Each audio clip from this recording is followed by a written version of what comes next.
zibble bubble, hamala bebele zibble pop. Hamala bebele zibble bubble, hamala bebele zibble pop.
What the scallop?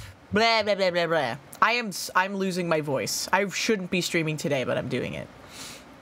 I shouldn't be streaming today. I should be streaming tomorrow instead. But I'm doing it. I'm streaming today. And I'm hopefully not going to lose my voice over the course of the stream today. It's going to be a nice and chill occurrence today. Okay. We're going to be nice and chill, nice and normal. I went to my doctor recently and I got a big piece of paper that said that I'm normal now. All right. They fixed me. All right, whatever it was they did, they took me in back and they hit me in the head with hammers and they waterboarded me and they screamed at me, be normal, for several hours, and I'm normal now, you know? I'm ready to be a sleeper agent and they'll, you know, dig me out of my grave when I'm ready to, you know, do my task. I'm like a Manchurian candidate. It is pretty efficient, yeah. No, crocodile is bad for you. Isn't that stuff that like makes your skin rot? What are your opinions on Jeffrey Bezos? CEO entrepreneur born in 1964, Jeffrey Bezos. Come on, Jeffrey, you can do it. Pave the way, put your back into it. Tell us why, show us how. Look at where you came from, look at you now. Zuckerberg and Gates and Buffett, amateurs can fucking suck it. Fuck their wives, drink their blood. Go on, Jeffrey. Get him. Yeah, don't speak the activation phrase. Questionable time for a Manchurian candidate bit. That's why the name of the stream today is My Lawyer Has Advised Me to Change My Stream Title. Nothing happened today, all right? Nothing happened today. We're not going to talk about that one, Whitest Kids You Know bit either. We're not talking, you know the one. You know the one. That one is off limits today. But, now you fucked up. You have fucked up now. What a weird day. I was just out getting a sandwich. Oh no, you guys are gonna get mad. I did go out to get a sandwich today. Fuck, they did make me normal. Shit.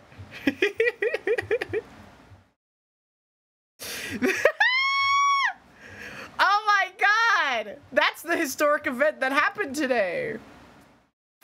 I didn't really feel like a Don Buri because I can make them better at home. Sandwiches are food now. Oh my god. What kind of sandwich? It was a French dip sandwich, so it still fit into my definition of fine because it's a hot sandwich. But, haha, you know how it is. Also, Dad Crows, thank you for the follow. Welcome in. I love those. I do love a hot, wet sandwich. What can I say? Wet, hot American sandwich. Zuckerberg and Gates and Buffett, amateurs can fucking suck it. Fuck their wives, drink their blood. Come on, Jeffrey, get him. Zuckerberg and Gates and Buffett, amateurs can fucking suck it. Italian with plenty of meat and cheese. What'd you have for lunch? Oh, then. I don't know. Am I playing Resident Evil 2 Remake today? No, I'm playing the original one. I'm playing the original Resident Evil 2. But unfortunately, Vim's Lair, I guess, had to take them down at the request of some, like, media conglomerate bullshit thing. And as such, bad news. I only have disc 1 right now. So I think that means that we can do Leon A.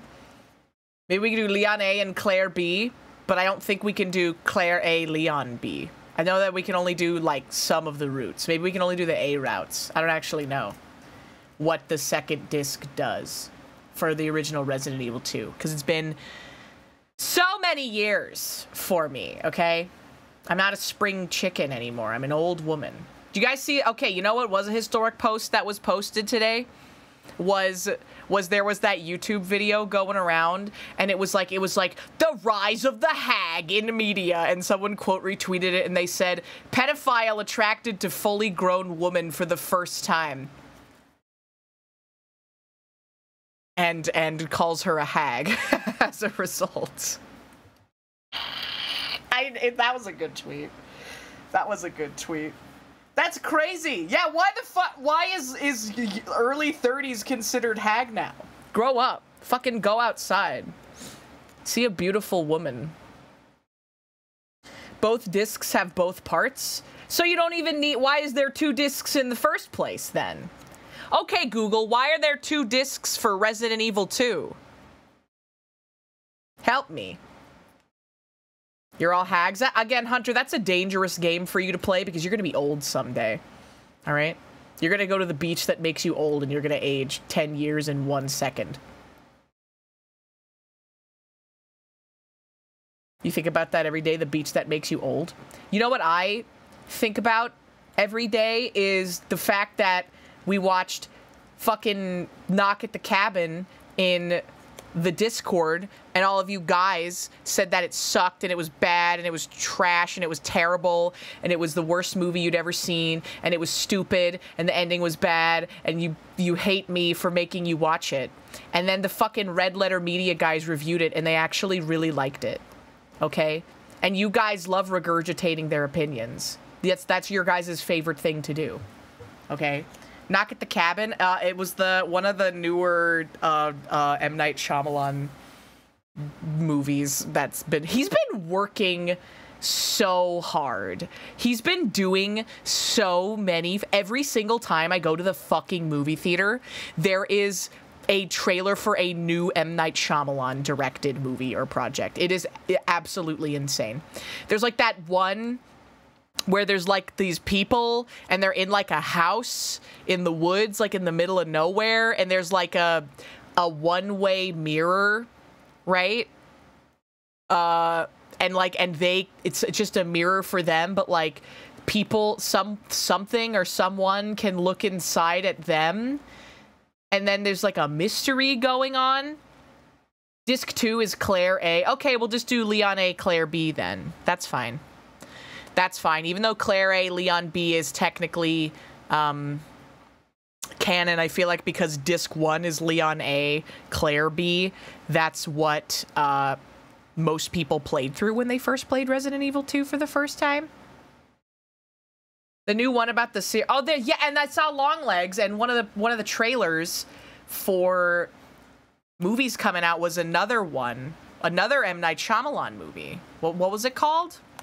I guess I can just look up what trailers. And you know what else looks really good that I've been seeing a lot of trailers for? Is that Cuckoo movie. I think it's another like Neon produced, I guess, or published. I don't know, whatever you say for movies. Movie. And how was Longlegs? I really liked it. I really liked Longlegs. And It was a very beautifully shot movie. It was very atmospheric. It made you it just the way that it was shot was really beautiful and also very good at building tension and just sort of having a general sense of unease in the movie. And it's worth watching it. I like watching movies that make you feel things. Maybe this is just like who I've become recently, but I think I prefer movies that like make me feel things over movies that make me think about things necessarily, if that makes sense, right? Like I'd rather watch a movie that's like really beautifully shot and like just feels very like a certain way, like very, very like comfy or unsettling or whatever, as opposed to like watching a movie that makes my brain think a lot. And I think that's a me thing for sure. Yeah, I mean, because they're there to make you feel feelings, right? What, the Lawrence of Arabia experience? I've never seen that movie. I've seen very few movies. What was that? There was that one meme that was going around on Twitter too, and it was like 20 once you turn like 25 or whatever, cinephiles have to lock into one of these 9 things, and one of them was like has never seen a movie that was released before the year 2000. That one is kind of me. Like in terms of like art films, I don't think I've watched like any of the like, oh, like you gotta watch this because it's like so classic for like movie making history. You know, like The Cabinet of Dr. Caligari. I've watched like some of those old black and white movies, like the original Little Shop of Horrors and stuff, but I still prefer the musical rendition of that one because I'm biased towards any musical, as you know. Citizen Kane, more like Citizen, meh. More like Paddington 2. I like A24 movies. Whenever I talk movies, what's the what's so hard about watching a movie? It's one of the easiest things you can do.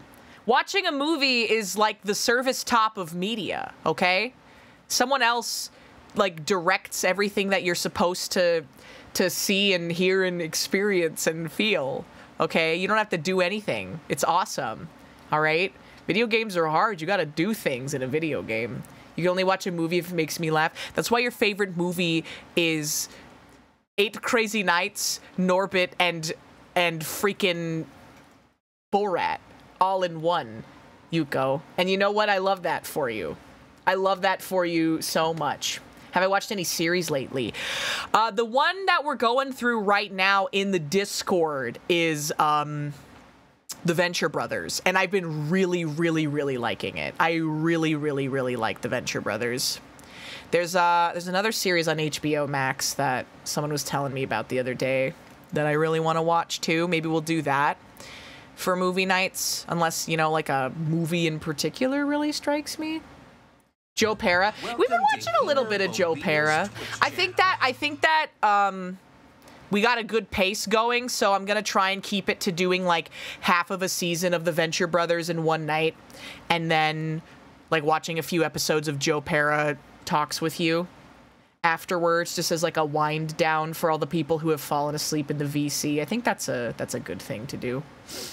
Angry Seal, thank you so much for the follow. Welcome in. New guy. Oh, little guy. Oh my goodness. Oh, he's so wash. Love that.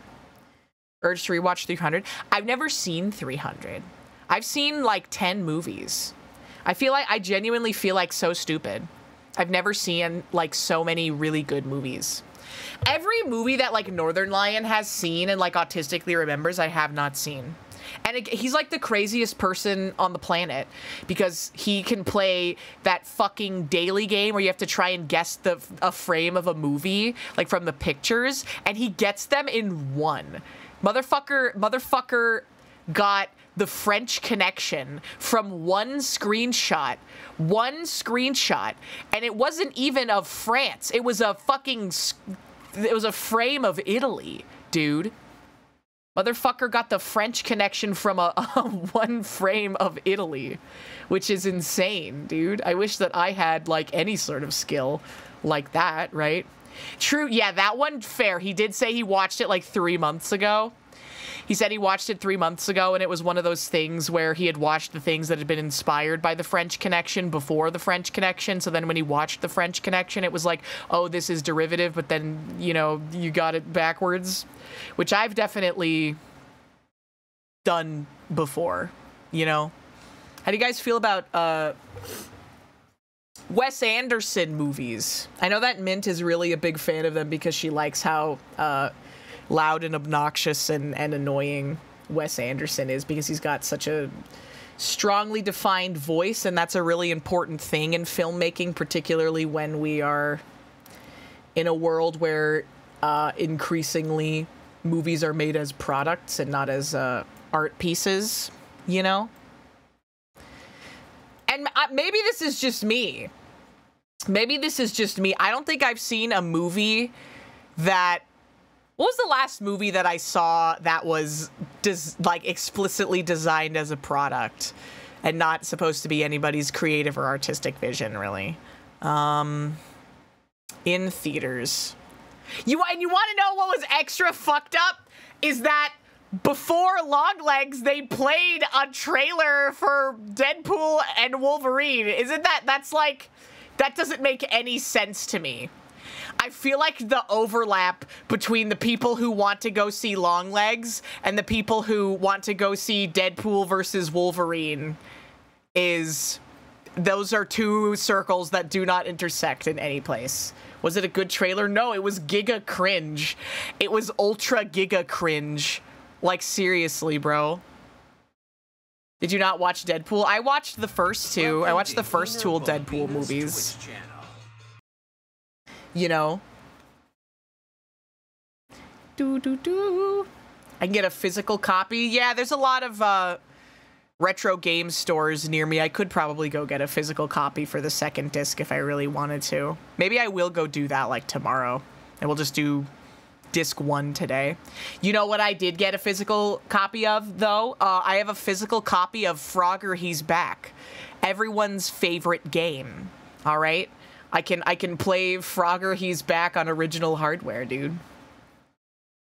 It's epic. I saw Longlegs with friends, and when the fucking Deadpool 3 trailer played, literally all I said was, I love Reddit, and everyone erupted into laughter, bro.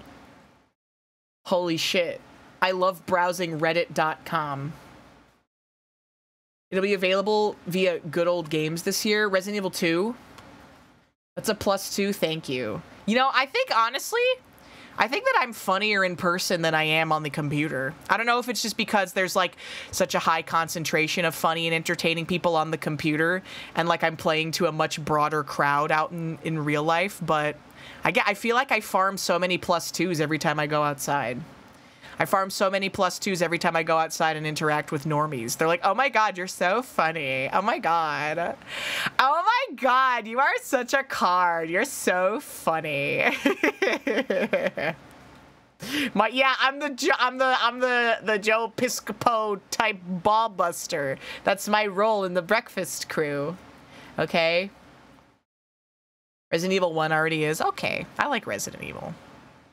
I like Resident Evil 1. When are they gonna re-release Resident Evil 1 Remake? That game came out in 2001. Also, Tex-Max, thank you for the follow. And hydrate. And hello.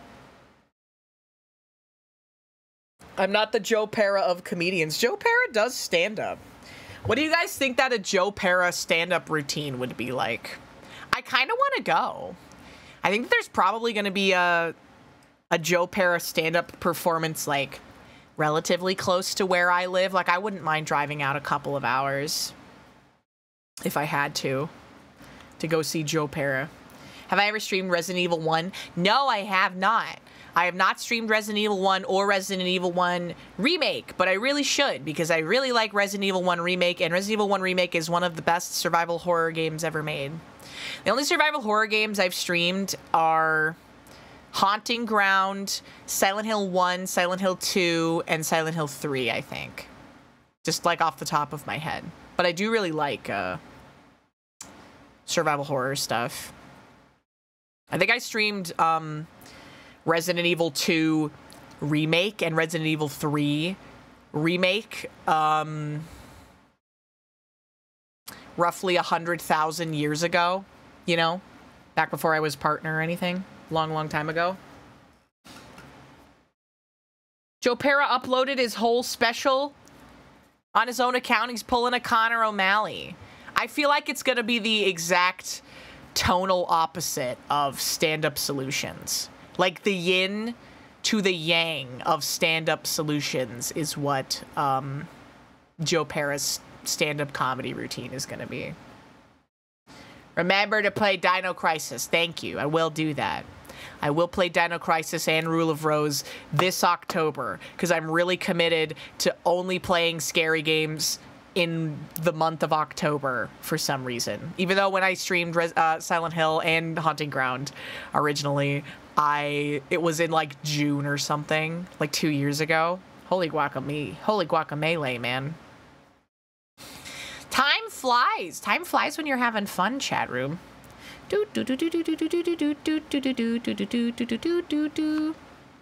I should play Clock Tower.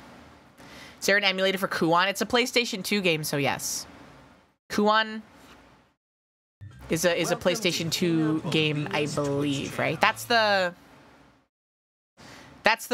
From Software developed survival horror game that has the Dark Souls 1 spell system, right? which is really funny that that's like the skeleton that they used for Dark Souls, right? Oi Mingao, thank you so much for the follow. Welcome in, and thank you for the stretch. Kuon disc prices, yes. Retro game prices in general are crazy, and they've only been getting crazier. They got really bad during the pandemic because a lot of people just got really into retro game trading on eBay and stuff, because I guess you needed like something to do. And so a lot of games that were not that expensive got expensive, and a lot of games that were very expensive got even more expensive, you know? You're afraid to check? I'm pretty sure a sealed copy of Rule of Rose probably sells for around $850 if I had to guess. eBay, let's check. Rule of Rose. New sealed copy, a PAL, so a European sealed copy of Rule of Rose is $441. How much for an English version, though? Factory sealed mint condition copy of Rule of Rose for $3,499. Yeah, I'm gonna miss that one, brother. Sorry. Rule of Rose PS2 complete in box with registration card tested for $849. Holy guacamole. That's not even factory sealed. Rule of Rose. How much is Haunting Ground? Hunting Ground PS2. I know the Japanese version is not that expensive because it's sold a lot better. US version looks like it's probably going to run you around $200 to $400, depending on the condition and if it comes with the manual or not. Okay. How much is a Pokemon box, Ruby and Sapphire? Oh my god, Yuko. Oh my gosh. There's a retro game store that I went to recently, and they had a copy of Pokemon box, Ruby and Sapphire. I want to say that it was like $1,400. It was like $1,400 for Pokemon box, Ruby and Sapphire. This retro game store that I went to is like one of the most impressive retro game stores I've ever seen in my entire life. They pride themselves on trying to have a copy of everything. Like I'm 98% sure that this store is like owned by a collector who is really into archival and wants to have like one of every retro game just for like archival purposes. Pokemon box, Ruby, Sapphire, GameCube.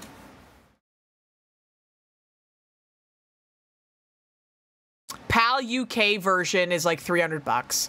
US version is $2,199 is the cheapest one for the US version for whatever fucking reason. The Japanese version is $15 and the American version is $2,000. Holy guacamole. New in box? Nope. Just a complete box. One that comes with the memory card and the booklet and everything is $1,500 right now on eBay. So that's pretty crazy. You should sell your copy. Yeah, you should. I don't know if anyone's going to be buying. Someone has bid on this one for $1,500. So if you need money like now, someone may in fact be willing to buy your English version of Pokemon box, Ruby and Sapphire for the GameCube for upwards of $1,500 US. All right. Tulip is pretty expensive too. Not anywhere near as expensive as the other ones we've been looking at. Tulip's like $130 to $200 for the English version. Oh, look at all these oh my gosh. Look at all these sun damaged sun-damaged versions. Hold on. I guess we could just go over to the other screen. I'm probably going to be talking for like a decent amount today. Doo doo. Meh, meh, meh, meh, meh, meh, meh, meh. And I'm 14% certain that this isn't going to end up doxing me by accident, because we're just looking at, we're just looking at eBay. There's nothing compromising here, right? Look at how sun-damaged these box arts of Tulip are, dude. This one isn't so bad. This one is really, really bad. Fear. 2 times IP, 3 times physical address. I'm just gonna double check just to be sure. Okay, I'm not signed in or anything. Not signed in with Google. I don't like playing this game, guys. I don't like playing the game of am I gonna get doxxed by accident, because I'm looking at copies of Tulip for the PlayStation 2 on eBay. I don't like it. Just take a screenshot. I need to get that. There's like a plugin or something for OBS where you can just like take a screenshot and then just like copy and paste it into OBS. And you don't have to be like, oh, make a new source, make a new image source, save the image, do this, blah, blah, blah, blah, all that stuff, right? I know XSplit makes it a lot easier for you to just like capture a screen region or capture like an image and put it directly into the streaming software. But also I'm not a gigaboomer, so I don't think I would ever be interested in using XSplit as a streaming software, personally. I don't know anyone that does. I do not know anyone that would use XSplit. No one has ever suggested it. ShareX has a variety of screenshotting options. You know what the big, like, newbie streamer hole is? Is that everybody is like, oh, we're gonna use Streamlabs OBS or the Stream Elements OBS. That shit sucks. I'll tell you right now, if you are a aspiring streamer and you are still on the Streamlabs OBS, do yourself a favor, get your ass off of it. Do not use it. It is bloatware. It is trash. It is awful. It is so much easier to just set up your own fucking alerts and everything. Do not use Streamlabs OBS. You deserve so much better. Just use regular OBS. What's the point of using that over regular OBS? In Streamlabs OBS, it allows you to directly set up stream alerts and stuff in your OBS, so you don't need to go to the Streamlabs website to set them up. But it's really easy to just set them up. Literally, all you have to do is go to the website and then copy and paste a browser source, and that's it. It's literally that simple. Just copy and paste the browser source and put it in your OBS, and it's that easy. And I understand why Streamlabs OBS is appealing to like new streamers who don't know anything about streaming software or overlays or alerts or anything like that, but it's just really CPU intensive bloatware that doesn't really do anything for you. Paying for convenience. You're not even paying, man. It's technically free, I think. There's like some other controversy about it, if I remember correctly, like, oh, it's not actually paying to use the OBS license or whatever, or like OBS like requested, oh, don't like charge people for any version of our software, and like it's just piggybacking off of it, and they're selling like a premium version of it. I'm not sure what the premium version does, but also new JoeIsHungry just dropped. JoeIsHungry! God, I've missed this. God, I've missed you, Joe. Joe, I've missed you so dearly. The Skyrim like background music over the explanation was going hard. That's Heaven's Word. That's the main theme from Final Fantasy XIV, Heaven's Word. The Final Fantasy XIV expansion, Heaven's Word. The critically acclaimed MMORPG, Final Fantasy XIV Online. Okay. With an extremely generous free trial that includes up to level 70 and the award-winning expansions Heaven's Word and Stormblood for free with no limit on playtime. Okay, guys? I only touched it to play with my girlfriend and then she stopped playing. Many such cases of this. There are very many such cases of this, you know? You can play WoW forever up to level 20. That's bad. That's worse. That's a worse free trial.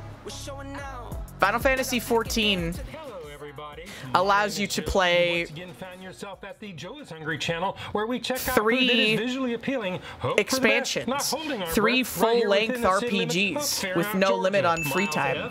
How is level 20 anything equivalent to that? Why was it boring in the early levels? You got me there, man. Final Fantasy XIV levels, I would go so far as to say 1 to like 80, depending on your class, are really, really, really boring. I'm not even gonna sugarcoat it, man. I love Final Fantasy XIV. I will always love Final Fantasy XIV, and depending on the class that you play, levels like 1 to upwards of 80 are dog shit. Like Reaper, Reaper you start at like level 70 or 80, I think. I don't remember. So it's not as bad of a grind, but like if you get level synced to like Tamtara Deepcroft, Reaper basically isn't a class until you reach level 90. That's the problem, is that every class that comes out is designed to be played and fun and enjoyable at the level cap of the expansion that it comes out in. So like all the A Realm Reborn classes and stuff, they're generally fine once you get level 50, except for Black Mage, which is dog shit until you get like at least level 70. When you get like Fire Forward, you can actually start doing your real rotation, is when Black Mage becomes fun. And then after a certain point, you literally just start getting extra bells and whistles. One of my favorite, people are confused by the Black Mage job gauge. It really isn't that confusing. There's the timer, and then the color denotes whether you're in ice or fire, and then there's the little pendulum thing, and that denotes if you have a paradox stack or not. And then there's the little the purple diamonds, and those delineate whether or not you have a polyglot stack, which can be used for either Xenoglossy or Foul, which is like a instant cast, really high damage spell that does not is not affected by Umbral Ice or Astral Fire, so you just kind of throw it into your rotation whenever. It's confusing. It's not confusing. You're just not as smart as I am. You just haven't played Black Mage for 15 expansions in a row like I have, okay? Also, guys, hold on. Check it out. Guys, listen to this. I got a new. Hold on, listen.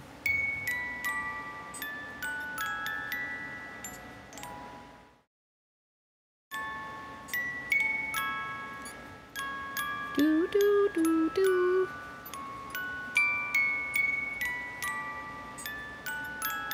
A new STEM autism box, yeah. This one might be my favorite. In terms of like the snippet of the song that it plays, I feel like this one is the best one. I wound it up too hard. It's still going. Do. Hina, quick, turn on the TV, any channel. They hit the fucking Pentagon. Do. Okay, there's that. But yes, it's not a confusing gauge. You just need to be as smart as I am, okay? Here. We'll pull it up. Final Fantasy XIV Black Mage job gauge. Oh yeah, brother. Oh yeah. Yeah. No, where's the new one? Because they added a new component to it for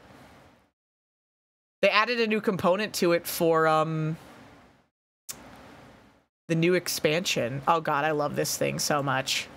All right, so we're gonna explain the different parts of the Final Fantasy XIV Black Mage job gauge, okay? All right, so these 3 pegs right here is where you're going to want to start. This denotes how many stacks of astral fire if it's orange, or umbral ice that you have if it's blue, okay? When you're in 3 stacks of either one, it's the max effect, and the amount of stacks that you have determines either how much bonus damage your fire spells do in astral fire, or how much mana regen you get if it's umbral ice, okay?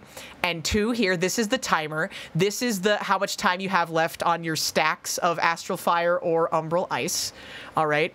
This one right here, 3, this is the umbral hearts gauge. So when you're in umbral ice and you reach a certain level, you get access to a spell called Blizzard 4. And when you cast Blizzard 4, you get 3 Umbral Hearts. And when you have Umbral Hearts, when you go into Astral Fire, the next 3 fire spells that you cast will cost 1/3 of the normal amount of MP, okay? So you can use more of your fire spells. You do more fire spells, you do more damage, okay? Easy, simple to understand.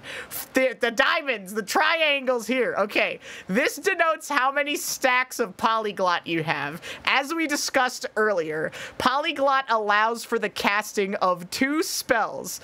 Foul, which is a large AoE spell that deals a large amount of damage to enemies in an area and has a short casting time, and Xenoglossy, which is a single target spell that has very high potency and is instant cast. So you can use that for when you have to move, or to avoid mechanics, or just for a large amount of burst damage. This right here, this is the timer. This is the timer. When your timer reaches here, you gain 1 stack of Polyglot, okay? Very easy. Very easy to understand. This one, it literally just ticks down, and then when it reaches here, you get another diamond, and you can hold up to 2 of them, okay? And then now 6. You're just making up words. This one right here is really easy, okay? So what this is when you are in Astral Fire or Umbral Ice, when you cast a spell that swaps your stance. So if you're in Fire and you cast Blizzard 3, which gives you full stacks of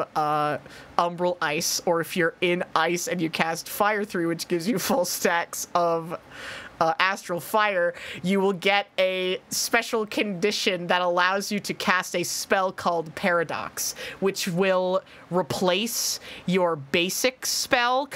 All right, this is really crazy. So, your most powerfully damaging spells in both Umbral Ice and Astral Fire do not refresh the duration of Astral Fire or Umbral Ice, okay?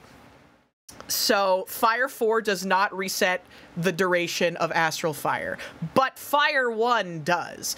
And so Paradox replaces Fire 1, and it's faster casting, higher potency, okay? And it still refreshes your Astral Fire procs, okay?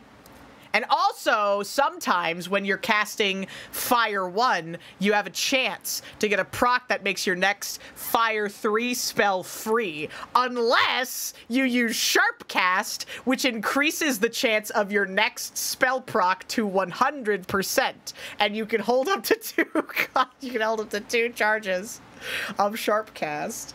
Dude, I'm realizing how cooked I am, dude. I didn't even think that it was that bad. I'm like, why don't I know anything? Why don't I have any information? Why can't I remember things? It's because all of the shit that's in my brain is Final Fantasy XIV game knowledge. Okay? Because Black Mage is my favorite class. Dude, those of you who know, motherfuckers, I mained Summoner in Stormblood and Shadowbringers. And for those of you who were not there for it, it was the most complicated bullshit class, maybe in like almost any MMO ever. And it was just so clunky and weird.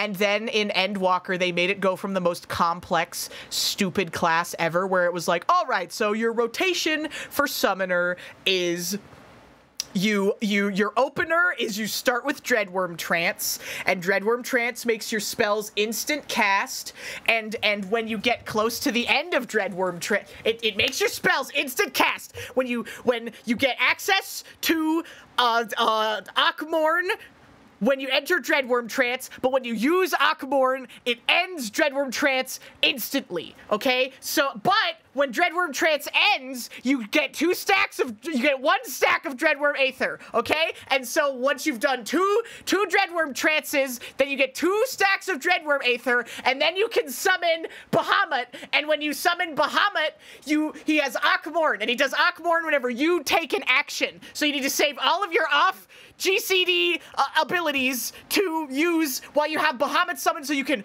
maximize the number of Akmorns that you get. Okay, you get to maximize the number of worm waves that you can get, and also you have Enkindle Bahamut, which you need to use right when you summon. If you use it right when you summon Bahamut, then you can weave in 2 Enkindle Bahamuts, okay? And then once Bahamut has been desummoned, you can activate Firebird Stance, and when you activate Firebird Stance, it replaces your main damaging spells with Brand of Purgatory and Fountain of Fire. And when you use Brand of Purgatory, it grants you a stack that allows you to cast Fountain of Fire instantly in an area of effect. And also, you summon Phoenix when you enter Firebird Trance. And when Phoenix is out, guess what, motherfucker? The worm waves are back! Alright, you gotta save all your GCDs, all your OGCDs for Firebird Stance, because he will do more damage. He will do more damage. He does 1 attack for each action that you take. So save all of your off GCDs for this phase, okay? And I'm not even talking about Ruin 4 stacks and edgy assaults yet, all right? We're not even there yet. On top of being a dot class as well. What do you mean? And Firebird Trance also has Enkindle Phoenix. And he does the big one. And you can fit 2 of those in if you fit it in. What's weaving? Why do they hate damage over times? I do not know. They only want to have 1 dot class, and it's Bard now, I guess. And then everyone else are like, I don't know, I guess we'll just, like, put a fucking shitty dot in your rotation, because, like, fuck you or whatever. That's like the life story of Monk. Hey, bitch, you want a stupid dot that doesn't fit thematically into your class rotation at all? Here you go.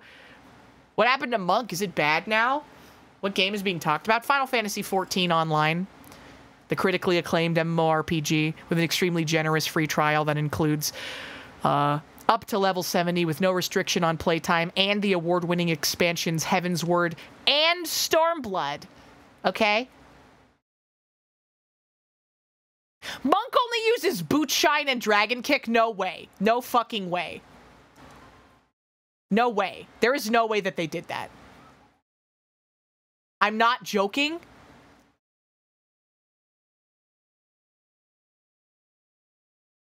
No way. There's no way that that's intentional, though.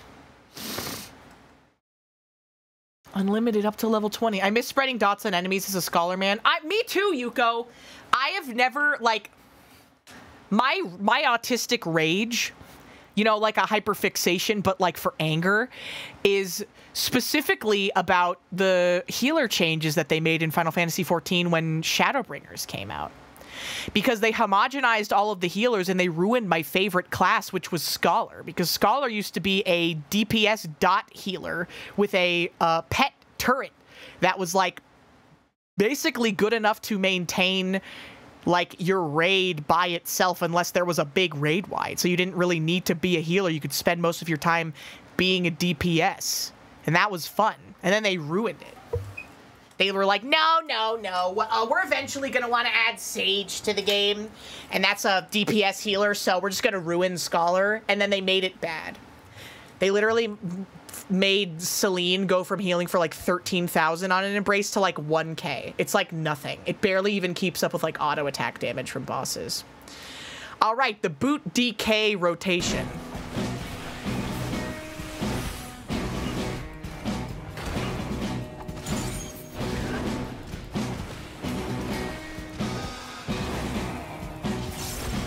Why?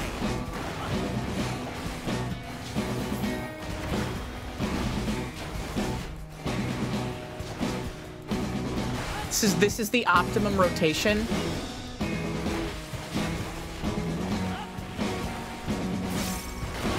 There he goes.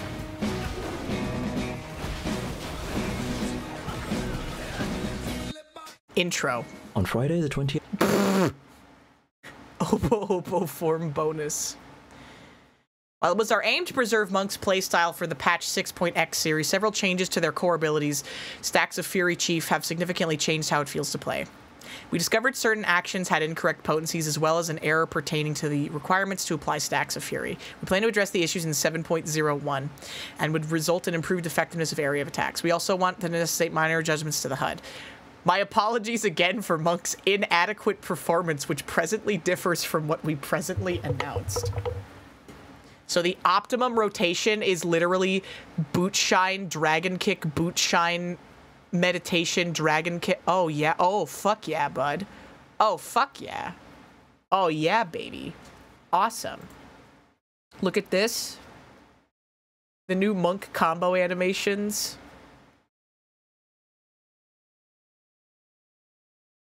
Is this a joke? Meow! Meow! Meow! No Oppo form bonus. You just use Boot Shine and Dragon Kick. What does Dragon Kick do? Delivers an attack with a potency of 220. Oppo Fury potency, 420. Guarantees a crit.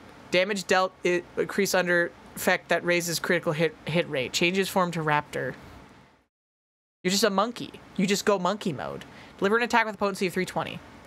Grant a stack of Oppo's Fury. Increases potency of leaping Oppo by 200.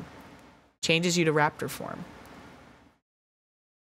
Dragon Kick hits big. Well, that's the thing, though, is that I play Black Mage because I know that Black Mage will be good no matter what, okay?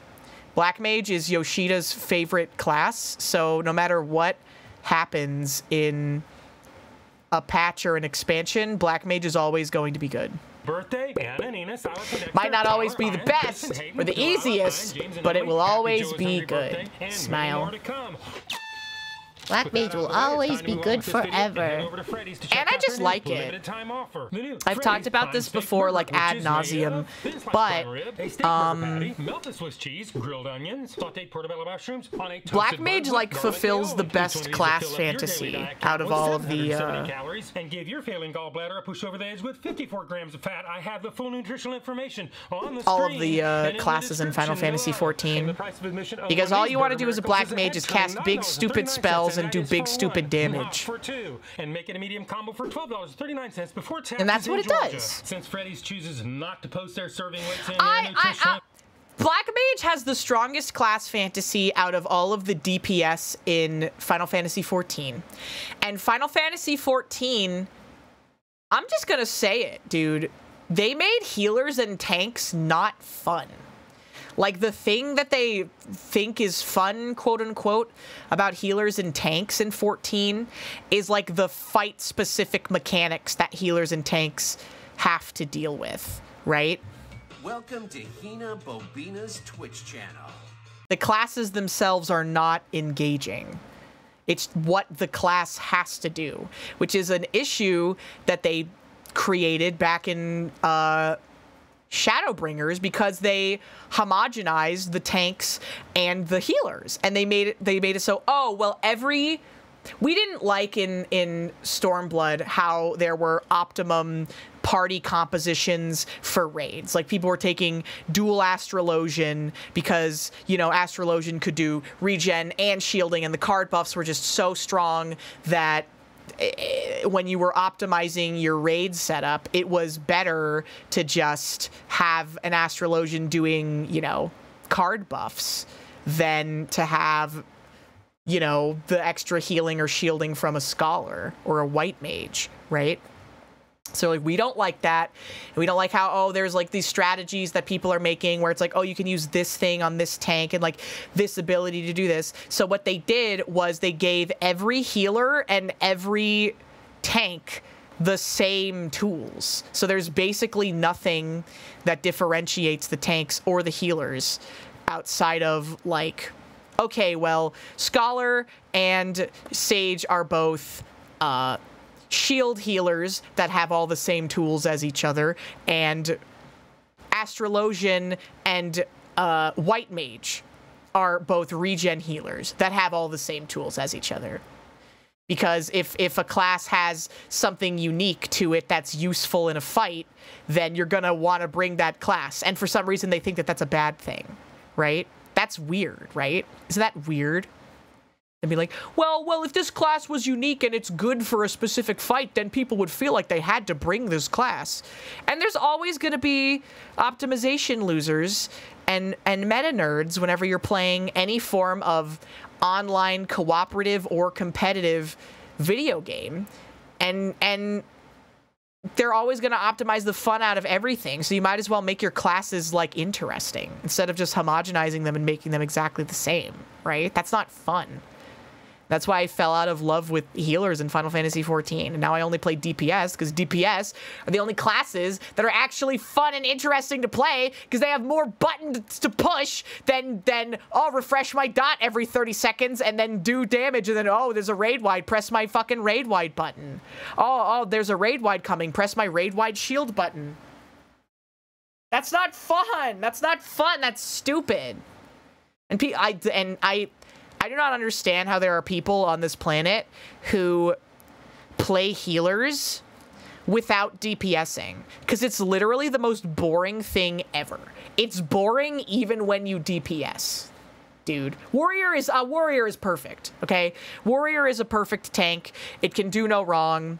Warrior has the second best class fantasy out of any class in Final Fantasy XIV. But fuck all them other kids, bro. Fuck White Mage, fuck Scholar, fuck Astrologian, fuck Sage, fuck Paladin, fuck Gunbreaker. Fuck Gunbreaker, okay? As someone who used to play healer, fuck Gunbreaker, okay? I hate not just the class, but the people who gravitate towards it. And Dark Knight is cool. Dark Knight is cool. Warrior is the only tank that hasn't had its identity ripped apart constantly. That's what I'm saying, too.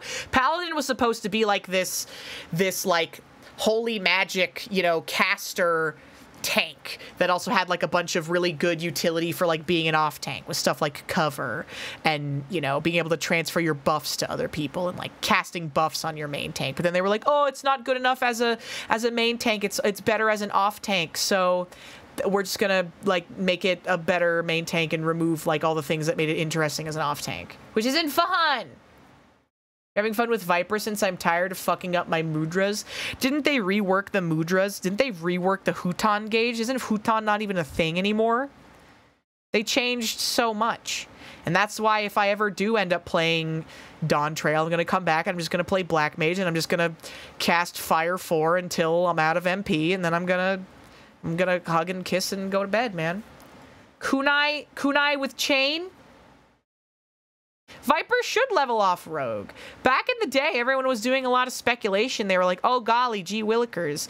Because the big draw to A Realm Reborn was that all of the base classes that are in Final Fantasy XIV are what the only classes were in 1.0. They did not have any of the classic Final Fantasy jobs. They wanted to do shit completely differently. And Thaumaturge was like a tank and stuff. So then when A Realm Reborn came out, they were like, okay, we'll like add in, you know, you can upgrade from a Thaumaturge into a Black Mage and you get all these things. And the new draw was there was this new class called Arcanist. And Arcanist could upgrade either into a healer as a Scholar at level 30 or a DPS as a Summoner. So they had like all these like base abilities that they shared, right? And they were both pet classes. And so everyone was like, oh, cool. They're going to like take the base jobs and like make different jobs that you can play out of them. Like, oh, Gladiator, they're going to add like a DPS class that you can upgrade into, or Conjurer, they're going to add like a Geomancer as a no, they never did that. They scrapped that idea like instantly. I don't know why, but I always thought that it was an interesting idea. Bring back Stone Skin. Bring back Stone Skin, okay? Bring back Protect. Bring back leeches. Can you at least bring back the leeches animation, okay, for Scholar? Can you at least give them the custom Isuna animation that they had back before they made Isuna a cross-class skill, please? Yeah, guys, Puppet Master, Geomancer, next expansion for sure. I'm not coping. I'm not coping at all. Yeah, Geomancer was one of the last classes added to Final Fantasy XI, so who knows. I like Puppet Master. Puppet Master is a very cool class, but it sucked really bad. It sucked really, really, really bad in Final Fantasy XI, so I understand maybe why they would be hesitant to bring it back. Information. Well, we are going to have to wait till later in the video to get to the truth of the matter. When we do, the Joe is yeah, no Spellblade either. The actual out the door. They should add mine. So when can I be a clown? These things out hot like in Final Fantasy XIV, well, we huh? See when we roll the drive-through ad. Freddy. Do you want to know what Beastmaster is going to be? I'm going to ruin your day if you're hoping for Beastmaster. If they put Beastmaster into Final Fantasy XIV, it is going to be another the PvE class, like Blue Mage is currently. Yeah. It's going to be Blue Mage again, where you can't actually use it in any current content because they're cowards, they're pussies. Okay? Pussies. Georgia. Let's see what they got going on. Beastmaster was announced. It's a Blue Mage limited type job. Well, what can I say? I was right. I was right. On today. I ain't getting no sleep, no sleep, I've been saying that for years, man. Thank you for choosing Freddy. Many such cases. I put the online order in for Joe. Put out more unique classes to play with Blue. I appreciate it. Thank you, dear.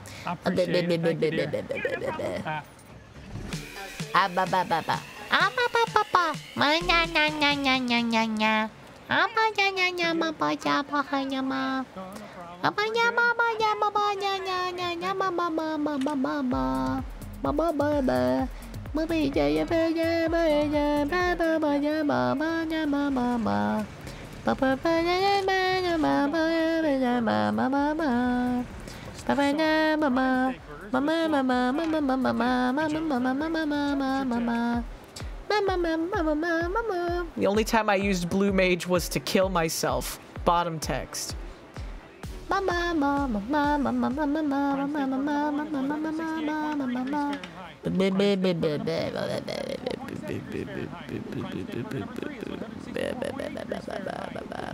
Oh, also, sorry, hold on. Okay, okay. Adi Saishi, thank you so much for the resub. Welcome back for 2 months while I was offline. Felcrony, thank you for the resub. Welcome back for 21 months for 12 months in a row. I really appreciate it. Thank you so much. Glail, thank you for the resub. Welcome back for 28 months with Prime. I really appreciate it.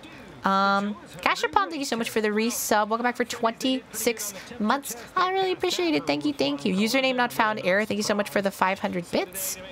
And Halfkish, thank you so much for the resub as well. Welcome back for 11 months. Yippee, yippee, yippee, yay, yay. I took the 100 milligram Rice Krispie when you started explaining Final Fantasy, and it's hitting now that you're done. I think that that's called serendipity, you know? It's a beautiful coincidence. It's a fun and beautiful coincidence. All right. Maybe today's the day that I take a blinker, because I can't talk anyways, right? And if I go nonverbal when I'm not high, then everyone just thinks I'm autistic. But if I go verbal when I'm nonverbal when I'm high, then everyone thinks it's funny. You know? Well, okay, you know what? Actually, it wouldn't be... I would feel wrong taking a blinker when a Jingus wasn't here. You know? I would feel really bad taking a blinker hit while a Jingus isn't here. You know? It would be like not taking a gay man to Disneyland during Pride Month, you know? So, with that being said, now it's time to take some gummies? No! He's here in spirit. Take some edibles? I don't know. Gosh, I don't know. Blush emoji.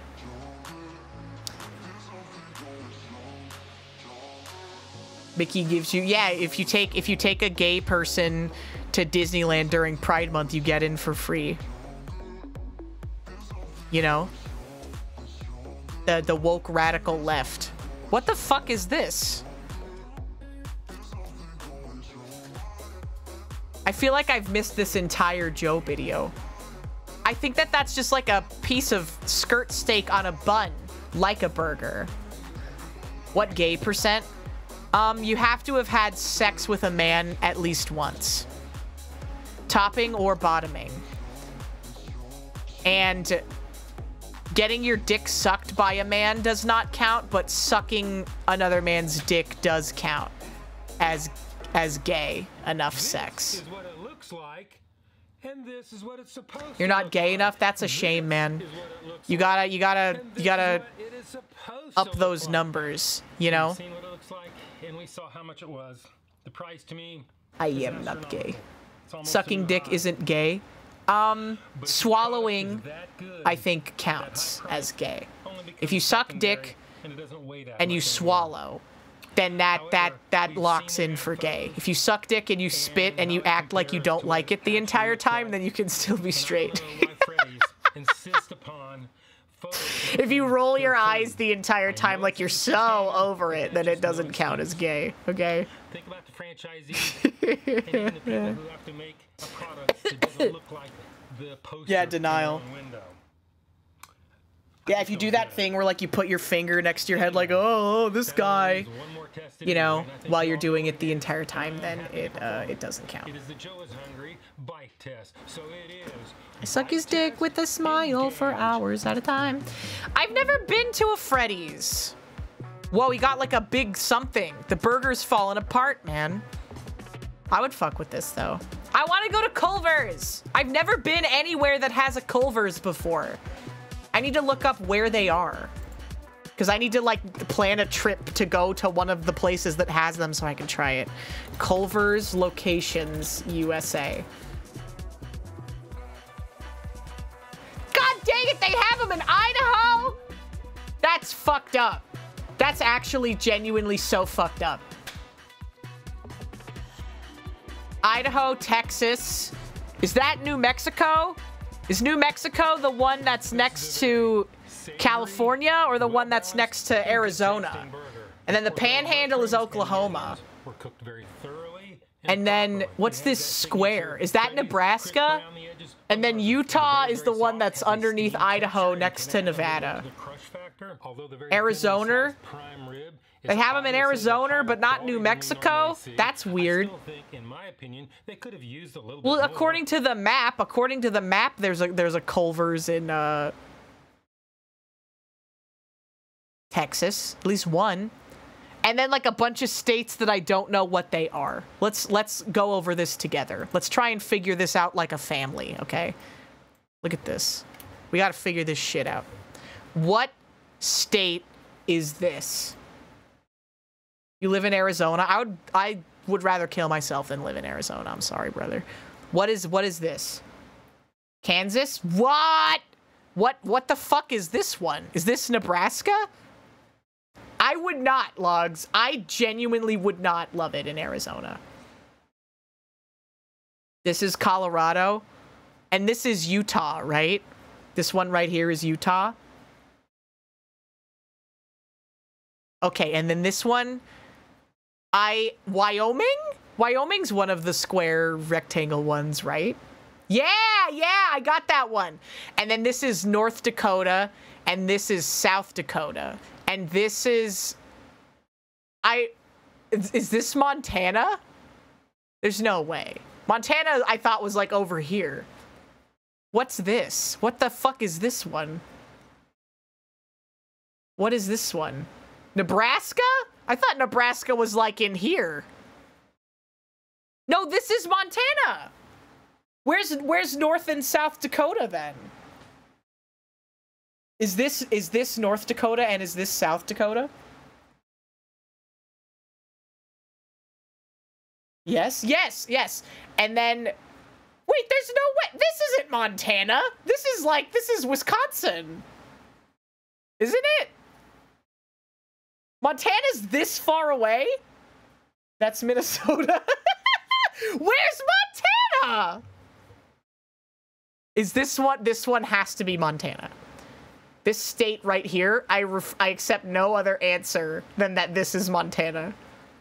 It's right here. This is it. That's half of Montana? No way! It's one state. There's no line delineating them. This is one state right here. This is Montana. You're correct, yes. It's not Canada. And this is Minnesota, and this is Wisconsin. What's this? What's this? Why is this not part of this state? Isn't this weird? Canada? No, wait, do they have Culvers in Canada? Upper Peninsula. Michigan's up. Upper Peninsula? Why isn't it part of Wisconsin? That doesn't make any sense to me. Because it's on the same landmass. That's stupid. Why is it part of another state? Because reasons? It's from the Ohio-Michigan War. Ah, yes. The highest casualty on American soil civil war in history. And then this one right here, I genuinely have no idea what state that is. Maybe, hold on.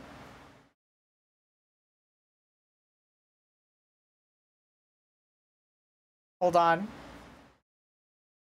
Oh gosh, it's gonna be bad no matter what I say. I genuinely can't.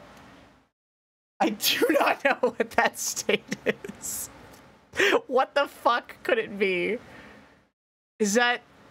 No, okay, because this is Illinois. This is Illinois. It has to be. Because I think that Illinois is bordering Michigan and Ohio, because that's this one. Because it's the meme state. What is this? Oh gosh, I'm not looking at chat. I can't. I have to make a guess.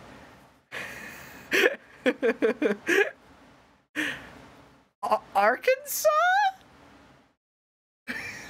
Wait, Indiana? Illinois?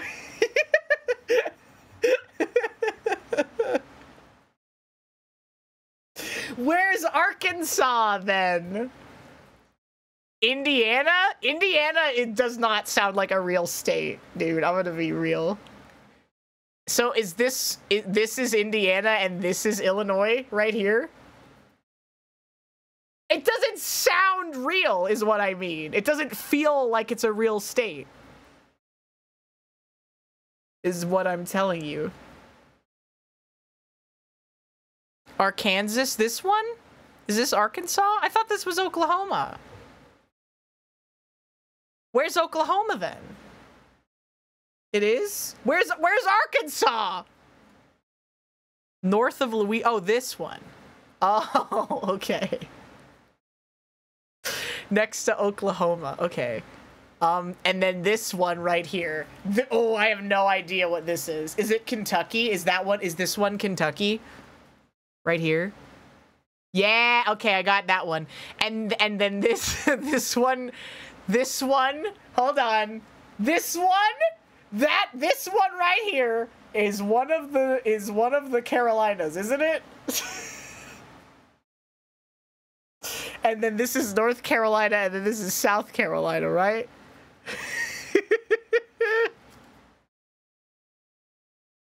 Right? Virginia? What? This is Virginia? I thought Virginia was in the South.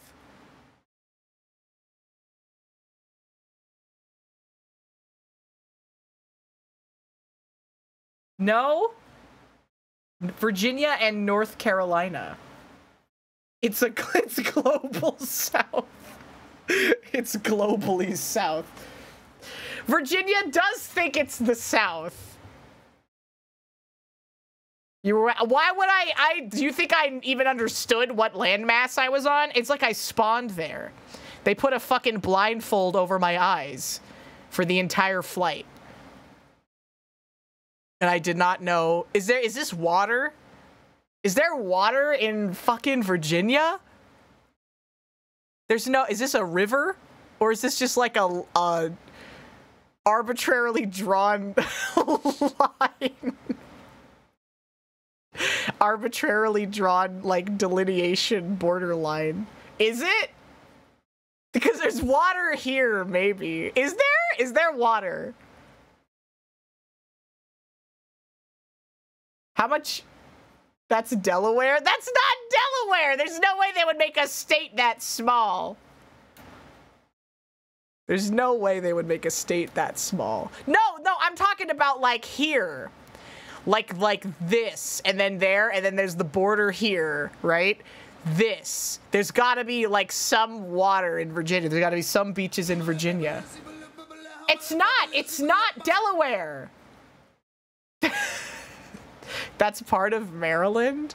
No, Maryland is here! Look, Maryland is here. Maryland is this one.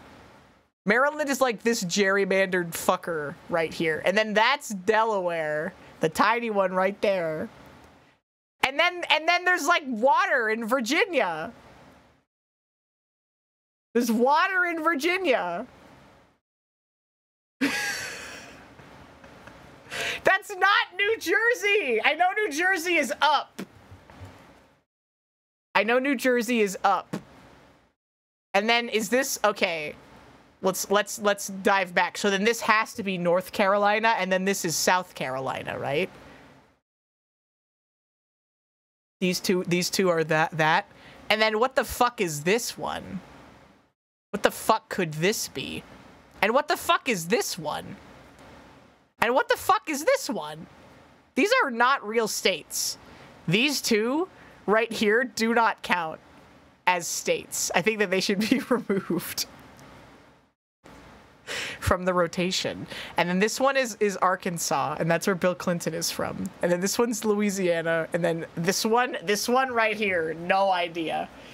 Is Georgia the one that's shaped like a G?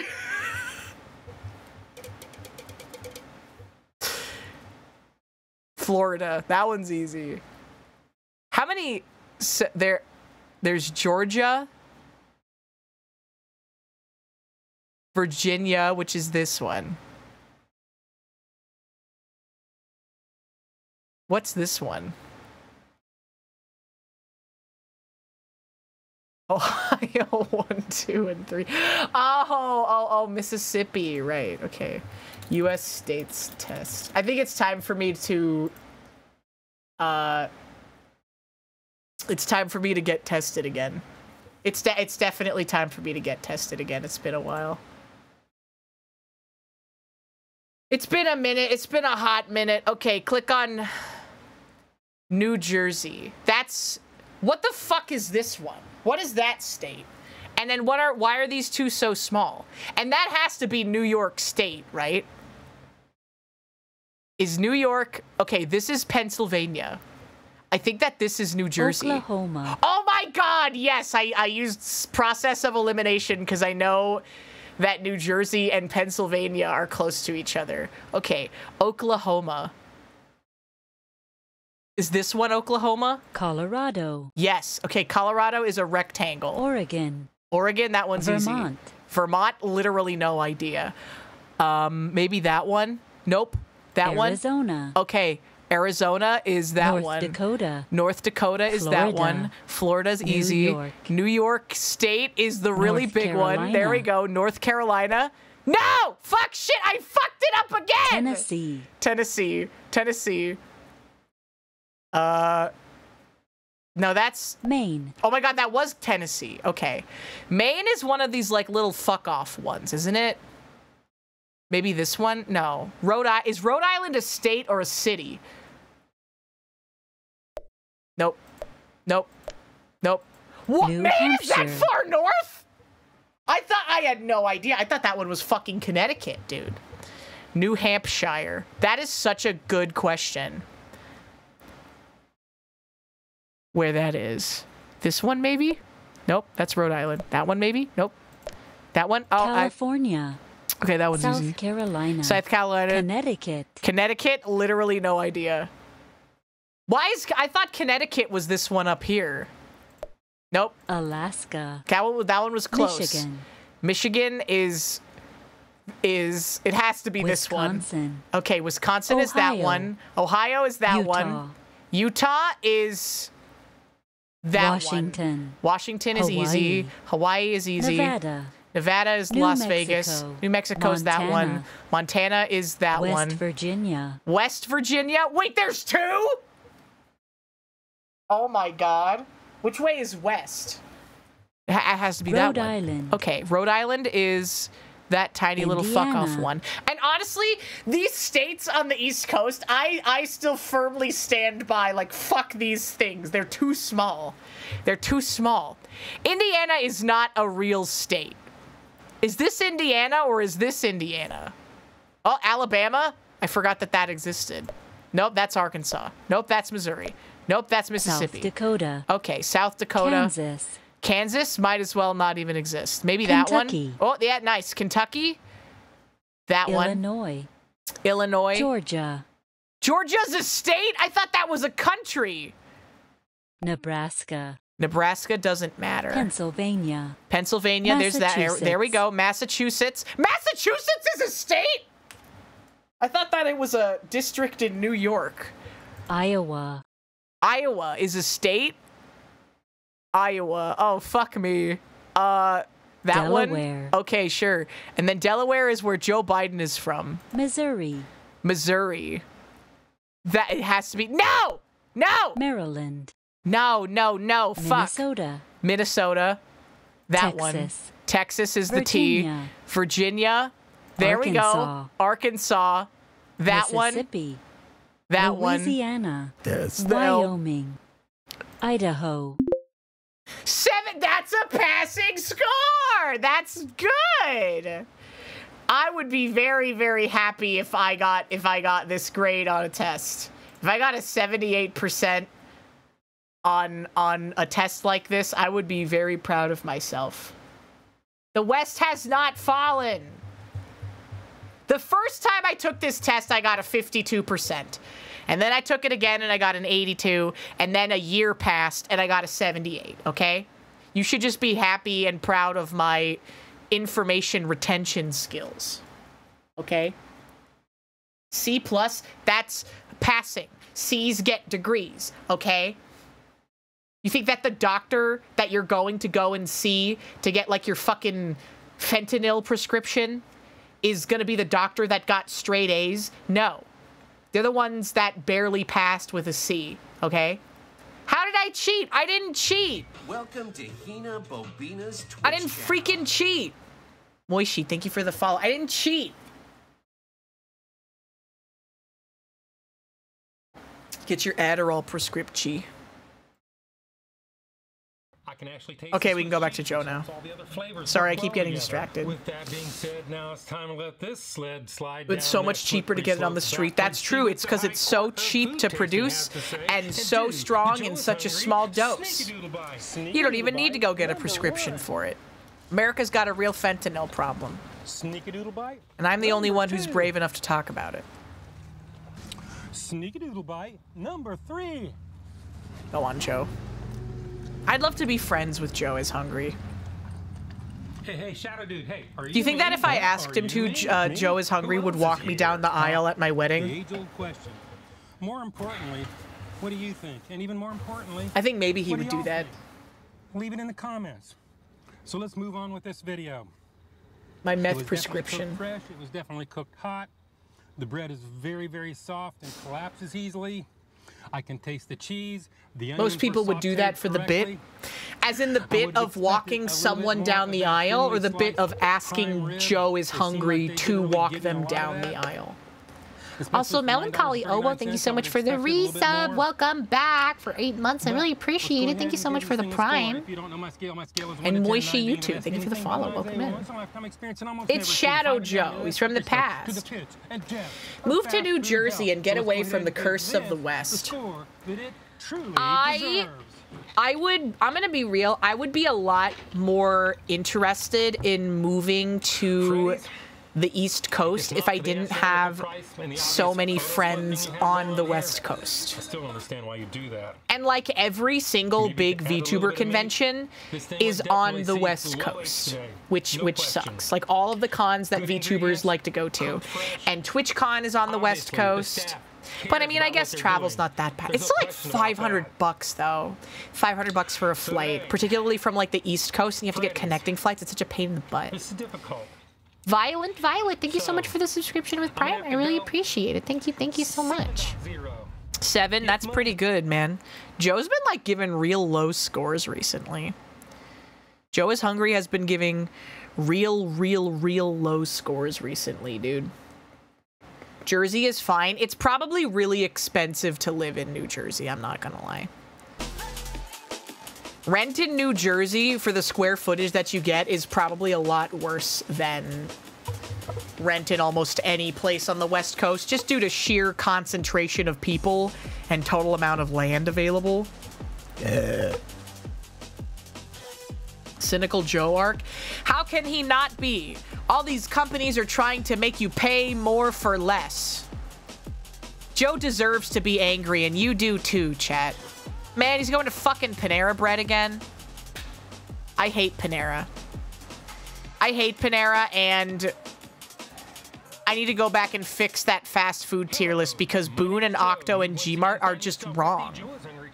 They're just wrong about Panera Bread and just about most things in general. Right here within the city limits of Fairmount, Georgia. Before I get started with this video, I'd like to extend Pizza is better in New Jersey. Those are literally fighting words. I think that is like a beef that is much more longer lived than anyone in this chat room, right? And I force them to eat Jollibees and Canes in the same day at gunpoint. Okay. I will force all of them to go to TwitchCon or another convention, and I will force them all to go to Jollibees and then a Raising Cane's right next to each other. I will force them to go to a Panera Bread and demand that they defend their decision to not put Panera Bread in the ass tier. Because it's dog shit. It's bad sandwiches that you could make yourself better, cheaper, and microwaved frozen soups that you can literally buy at the grocery store. What's the point? I get like wanting, oh, I want someone else to like deep fry this thing for me because it's a lot of effort. I want someone else to make this food for me. I know I can make it cheaper, whatever, but it's a lot of effort. The least effort that you could ever do, it literally takes more effort to get in your car and drive to a Panera Bread than it does to take a frozen soup out of your freezer and microwave it. That's what I'm saying. The only thing about Panera Bread that was even worth engaging with was the lemonade that kills you, and they took it away. They nerfed it, and then they're just phasing it out and taking it away. Because we're not allowed to have nice things, I guess. Just because, oh, a few people, oh, they've got heart issues. So that means that no one else can have any fun. Oh, all these teenagers, they made jungle juice out of the lemonade that kills you, and their hearts stopped. Oh, boo-hoo. Have you ever considered that maybe that was all in God's plan? If you're stupid enough to make jungle juice out of the lemonade that kills you, you deserve to have a heart attack and die. You're gonna get crossfaded like original 4 Loco.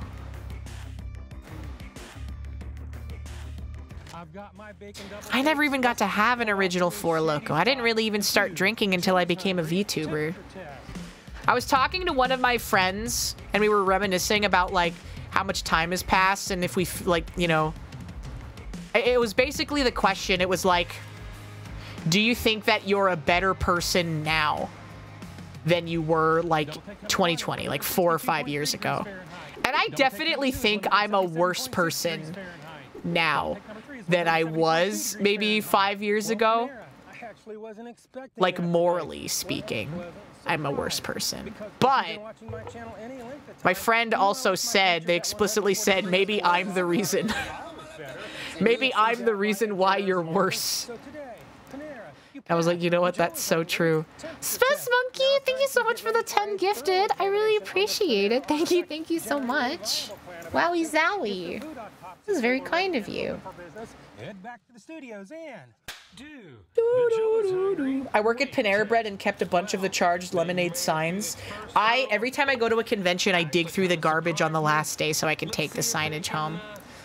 Just as a fun little treat, you know? I hang them up in my room, and I have a hoarder's room full of garbage. And I can remember all the good times that we had. How do I feel about Arizona iced tea? I like Arizona iced tea a lot. My favorite Arizona iced tea flavor is the watermelon. Watermelon Arizona is my favorite flavor.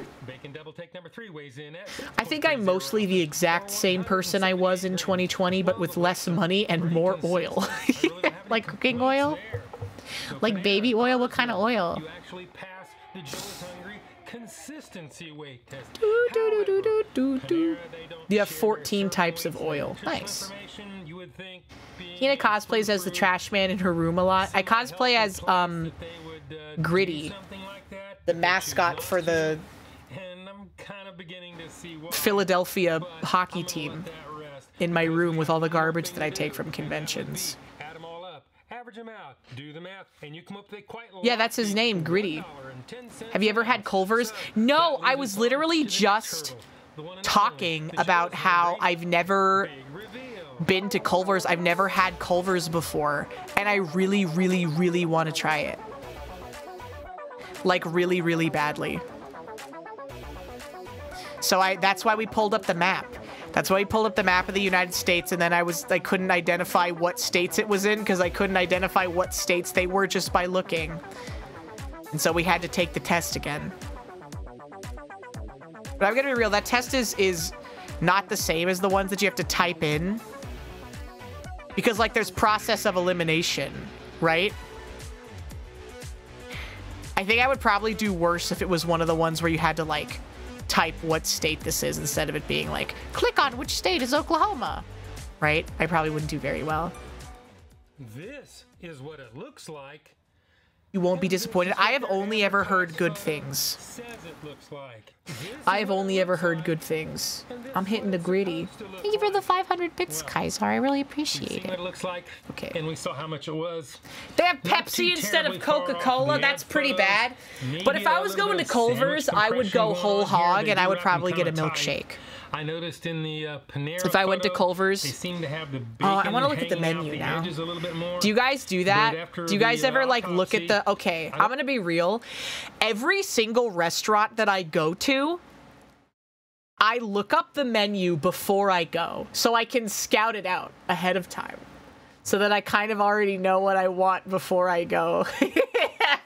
And like everybody else that I go with, they're like, oh, I didn't really get a chance to look at the menu. Oh, we were talking, blah, blah, blah, blah. You know, oh, I didn't get to do this. Oh, I didn't get to do that. Whatever. Oh, I need another chance. And by the time I have arrived at the restaurant, I have already decided what it is that I'm going to get. Before I have been sat down and handed a menu, I have already decided what it is that I'm going to get. You've been doing this for Chili's for the past year and a half. Every time I suggest Chili's to my friends, they tell me to kill myself. Dude, folded. Same. Every time I suggest that we go to Chili's, all of my friends get upset. They're like, oh, we've only got like so much time to spend with each other, and you want to go to Chili's? Yeah, man. I love fast, casual dining environments with a southwestern atmosphere. Okay, what's so wrong with that? I want to get a big plastic bag full of margaritas and stick a giant boba straw in the side of it like it's a goddamn Capri Sun. Okay? Is that wrong? Is that so wrong? Hi, MF Puma. Welcome in. All I remember about Chili's is it makes my tummy hurt. Most food makes my tummy hurt. I think that they need to invent some sort of flavorless paste that won't actually give me stomach problems. But yeah, it's been rough. I'm part of the Panera Bread Unlimited Sip Club, Culver's menu. Do. Allow location? Nope. Gonna go ahead and block that. 40 years. View all custard. Dude, they've got like 9 sections of this menu. Look at all of the different sections. Sides. Why can't I just look at all of it at once? They have soup! They have soup at Culver's? Butterburger. Oh, I'm already getting a tummy ache. This is just hamburger. Their custards are good. Are they as good as Dairy Queen? I'm a massive Dairy Queen apologist. I'm not gonna lie. I'm an absolutely massive Dairy Queen apologist. Frozen custard. Yeah, why would a restaurant menu be divided like this? Happy birthday, shake, root beer. They've got like no flavors. They don't have a mascot like Dilly Bar Doug. What's the difference? What? Why are the regular chicken tenders so smooth? I've never seen such an unbecragged chicken tender. What the hell? Pot roast, pork loin, Reuben, corn dog. Just a fucking pile of pot roast on a bun. These are culinary delights that the Western coast mind simply would not be able to comprehend. These look really fucking good, by the way. They look very red. Yeah, I mean, it looks like a fast food place, but I'm sure that it's really good. And look, they've got fried cheese, so they automatically get an S tier, in my opinion. You guys know me. You guys know that I'm a whore for fried cheese. And as far as the price, the fries are great. They're crinkle cuts. But I guess if you're a Panera, crinkle cut, you don't care, crinkle cut Ore-Ida fries from the freaking freezer section at Costco. Test that we did I really, you know, I don't think anyone, guys, okay, bad news as well. Bad news. Costco memberships are going up in price next year. Horrific news. Unimaginably, dystopianly horrific news. Costco membership prices starting September 1st are increasing in price from $60 for a year to $65. And a premium membership is increasing from $120 for a year to $130 for a year. But yes, it's still $1.50 for the hot dog. And the prices in the store are not going to go up. $5 whole. It's not even worth it anymore. Steak cut fry. I like steak cut fries if they're not undercooked, because sometimes they don't feel as crispy or good as other French fries, you know? An extra $5 every year is gonna break the bank, I'm afraid. Culver's has ice cream flavors, but the concrete mixes come in only vanilla and chocolate. You can do a lot of combos. Oh, okay, so it's like you gotta mix in instead of them being specific flavors. One less gifted sub a year. One gifted subscription is only $3.50 for the streamer. And that's only if they have the partner plus revenue split, which thankfully we do, so it's 70%. But for a lot of people, it's only $2.50, which is Fortnite crazy. Subs are $6 now. I saw that, dude. Oh my god. I was like, oh, did I accidentally subscribe to someone on mobile? Are they $6 now and the streamer doesn't get any additional cut? I feel like I remember that being the case. I don't actually remember. You still get the cut? You still get 70% of the $6. Okay. That seems weird though, doesn't it? Why can't I set my own subscription price and then undercut everyone on the website? Make my subs $1. So then everyone in the world can be subbed and crash the sub economy, huh? Why can't I do that? You can set your own price on YouTube. Yeah, but that would mean streaming on YouTube. And I don't want to do that. I think I would rather throw up in my own pants than stream on YouTube. Because YouTube is not a website for streaming on, I'm afraid, friends. All the VTubers stream on YouTube. No, they don't. All of the corporate VTubers stream on YouTube because corporate VTuber viewers watch things on YouTube because Twitch does not exist in Japan. Twitch is not popular in Japan. And so that's why that's the cultural thing, right? Like, okay, well, there's a large Japanese audience and Japanese users use YouTube for watching live streams more than they use Twitch for watching live streams, so we'll live stream on YouTube instead of Twitch. FaZe Girls stream on Twitch. FaZe Connect is a company. FaZe Connect is a company, and some of them stream primarily on YouTube, and some of them stream primarily on Twitch.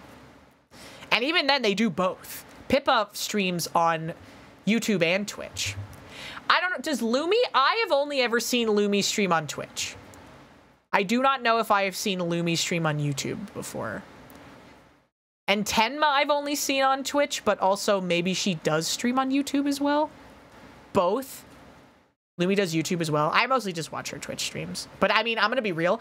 I only watch streams on Twitch. I do not watch YouTube streams, ever.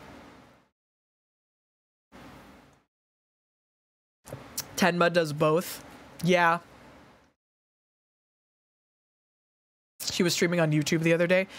It's a thing, I guess, that some people want to do. You watch Kick. I watch Kick so that I can go watch people gamble their lives away and then get sent to a freaking deep web red room to be murdered for snuff content when they owe too much money to the Russian casinos that own the gambling websites. You know? I like the point. That's what I'm saying. Twitch is just so... I like the culture of Twitch streaming more than YouTube streaming. YouTube streaming culture feels weird to me. Twitch streaming culture makes a lot more sense. I really like bit integrations. It's fun. I like that they added the make the emotes big thing. I think that's really fun. Being able to make the emotes big and the celebration thing, but I think I made that one really expensive because I think it's annoying and it makes your bitrate fucked and your stream lag. So most people make that shit really expensive because it's annoying. I like the integrations and stuff that people can do with bits. I like channel points, you know? Channel points and redeems are a really fun thing in general. Subs feel better than memberships. Can you even gift memberships on YouTube? And like, raids are really bad on YouTube too. As well. And also, you know, in my opinion, it's a mindset thing, right? When you go to YouTube, when the average person goes to YouTube, they're not looking necessarily to watch a live stream. They're looking for a pre-recorded, pre-made, you know, generally relatively high effort edited video, right? Or you're going specifically for corporate VTubers, right? You're specifically going for HoloLive or FaZe Connect or whatever other companies you may enjoy, right? Because HoloLive set that precedent by streaming on YouTube instead of Twitch. Yeah, what I will say, there are a couple of things that are nice about YouTube streaming that I really dislike about Twitch streaming, which is that you still can't rewind on a Twitch stream, which is dumb. And being able to rewind on a YouTube stream is really nice. And mobile viewing is better on YouTube than it is on Twitch. Yeah, exactly. With subs, I can use the Woo Yeah and Jabroni Mike Mauled in other places. Jabroni Mike Mauled is one of the best emotes on Twitch. Mike has the best and the worst emotes on all of Twitch, I would say. How is it easier to grow on YouTube? It's not easier to grow a stream on YouTube. What Logs is referring to specifically is, for him in particular, it is very easy to grow on YouTube because he knows how to game the algorithm for the specific type of content that he makes, okay? He knows that people want to watch videos that just have information about things in a easily digestible format, like a top 10 video. People just want to hear someone talk about obscure, weird things in Yu-Gi-Oh! And World of Warcraft and Dungeons and Dragons and Magic the Gathering, and they just want to have that all laid out and have like a relatively unobtrusive, like, speaking voice read those things out, right? And so it's really easy to grow a YouTube channel that does that, right? But it's not so easy to grow a YouTube channel that doesn't kind of fit into a pre-established niche that's already sort of established a viewer base on YouTube, right? And, you know, a big mistake that I think I see a lot of content creators making in general is not even just for YouTube, but for Twitch streaming as well. Less so because Twitch streaming is less algorithm based in terms of growth and more like socially driven in terms of growth. Like almost all of the growth that I have experienced as a Twitch streamer has come from making genuine friends with other people and, you know, getting rated and rating other people and genuinely caring about other people's communities and, you know, me being on people's suggested streamer shelves and me putting other people on my suggested streamer shelf. That's where I get a majority of my views and discoverability from Twitch, right? But what a lot of people do is they will copy what larger streamers who already have an established base are doing, or larger YouTubers who already have an established base. They'll copy what they're doing, but they don't realize that those people already have an established audience and will be, it doesn't really matter if they get picked up by the algorithm or not, because they already know they're going to have like a floor of X amount of people that are going to watch this content, right? And so you shouldn't really be copying what people who are already established are doing. You should be trying to find people who make content that is similar to you, who are new or newer channels who are growing very quickly, right?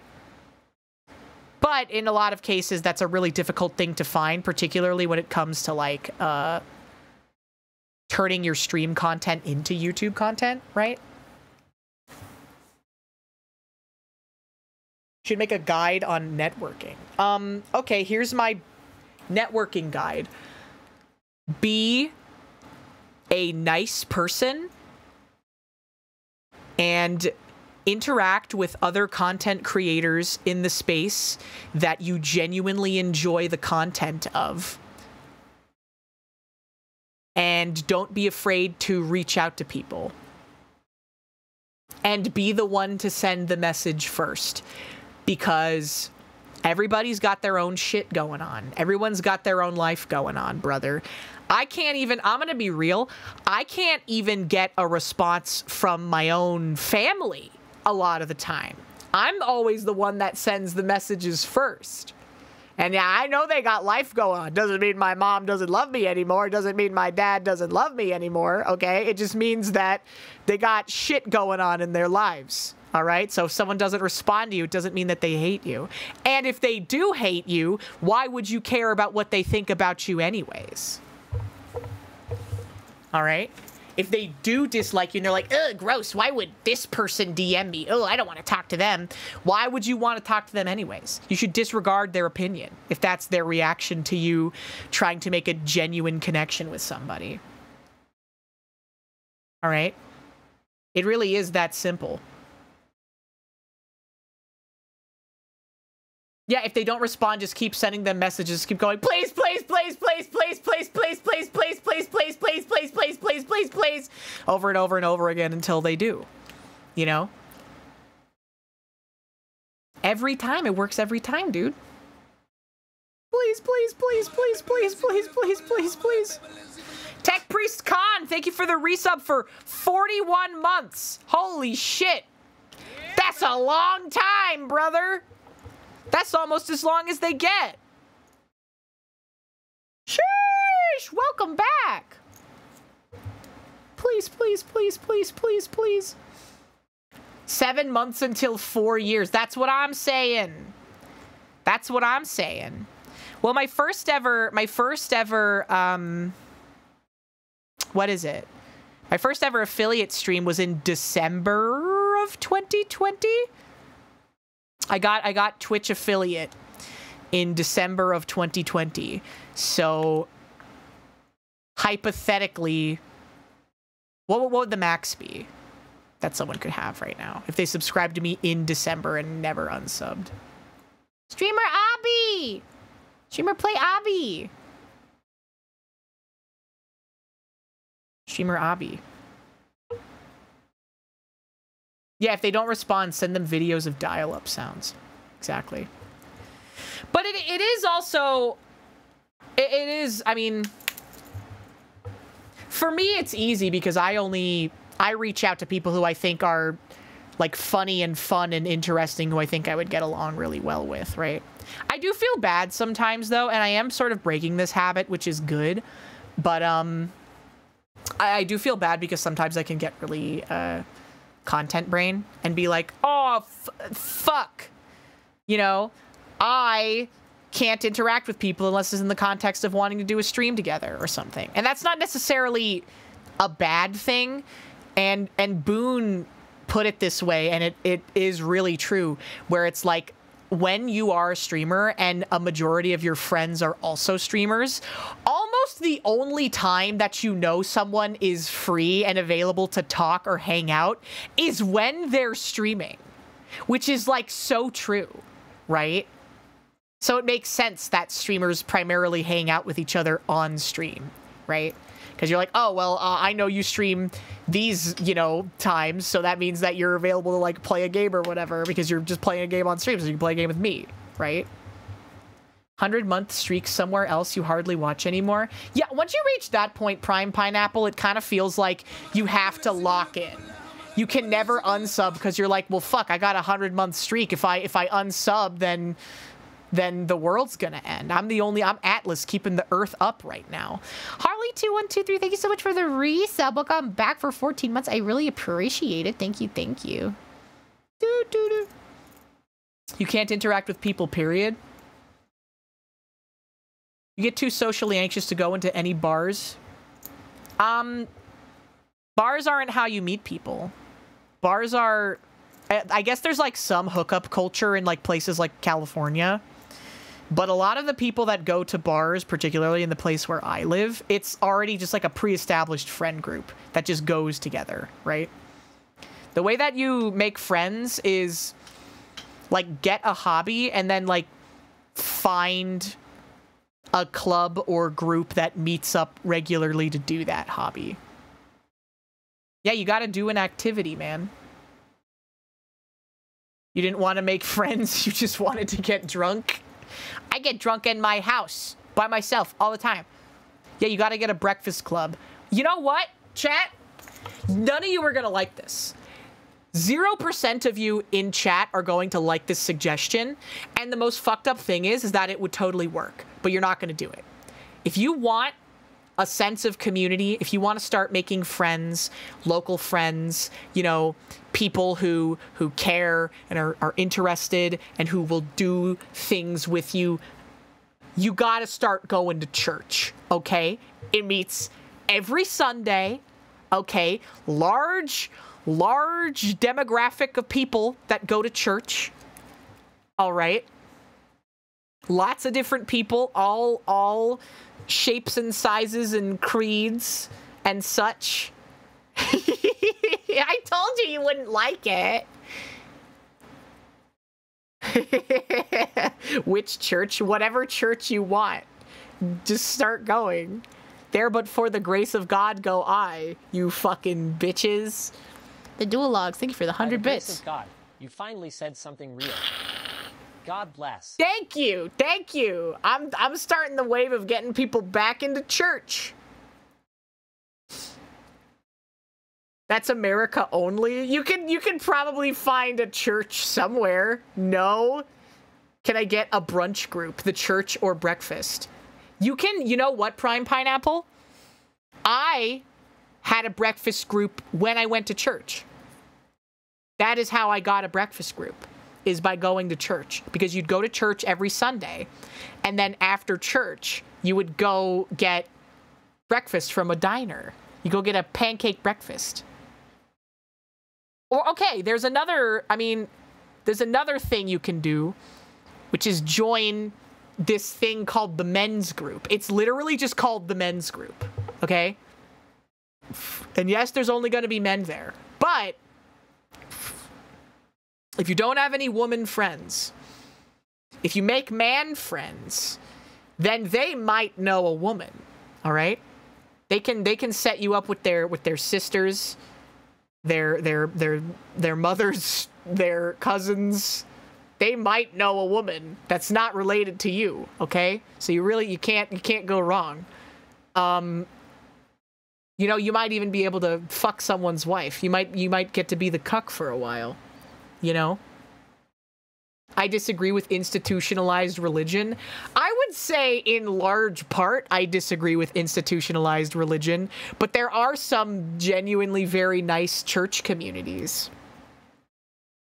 If you don't want one of those weird, freaky evangelical church communities, try looking into a Methodist or Lutheran church.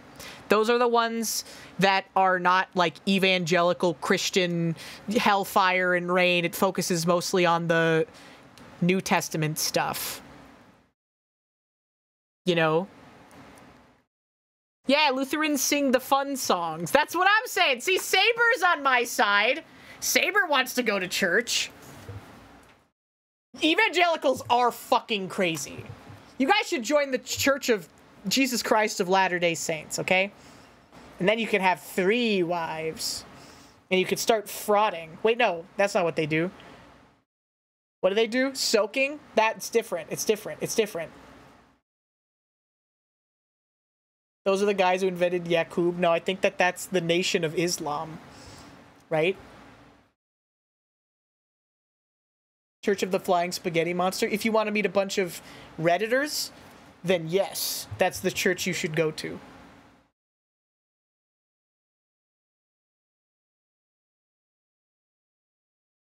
How do I get 3 wives if I'm already struggling to get 1? Become a Mormon.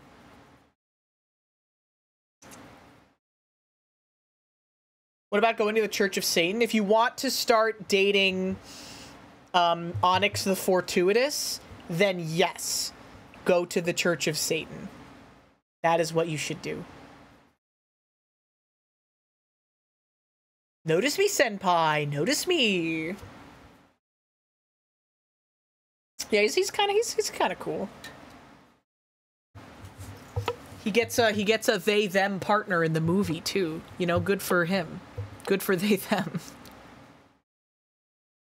Yeah, Mr. Polygamy, my favorite Venture Brothers character.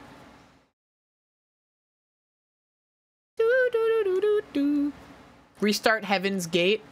No, the website's already up. Just find whoever's maintaining it. Find whoever's maintaining the Heaven's Gate website and say you want to do it all again.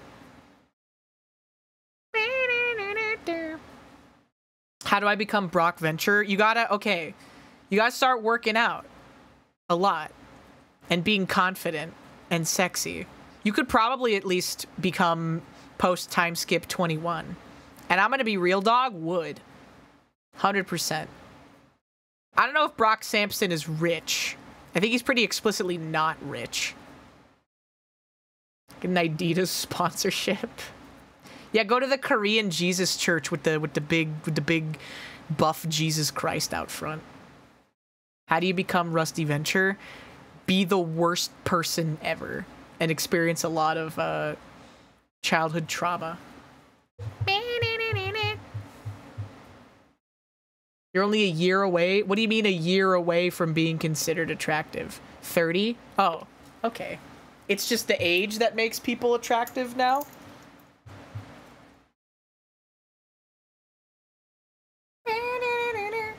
You've said that. I've said yes. I've said that minimum. I think I've said that minimum the youngest person that I would date is 30. But I didn't say that just being 30 makes you attractive. You're 32. Yeah, people in their 30s are in demand right now.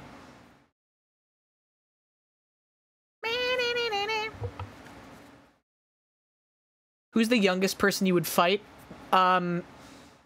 I would say 6 is the youngest age that I would get into like a physical altercation with, because by 6-year-olds are like psychopaths who haven't like developed a sense of empathy yet. So I think that they would have enough like killing intent, you know? Oh god, do you think that Mia removed all the Dr. Disrespect emotes from her chat? Oh my god, Mia. It's so funny. Holy shit. Mia, yeah, no, because Mia, I remember one of the first things she told me about was like, came in her chat, she's like, oh, Hina, check this out. I have like every Dr. Disrespect emote enabled on 7TV. Look at all these Dr. Disrespect ones, and that was like, it was like a couple of months ago or something. Oh, it did age like a fucking fine wine. Met my girlfriend at 37, and before our anniversary, we already had a twin boy and girl. Oh, that's so beautiful. See, there is hope for you. People in their 30s are stable and normal, okay? People in their 30s are stable and normal and nice to talk to. They're not crazy fumbling for meaning like people in their 20s. Are 30-year-olds horny? When do you think the peak of horniness is? Is it like a bell curve?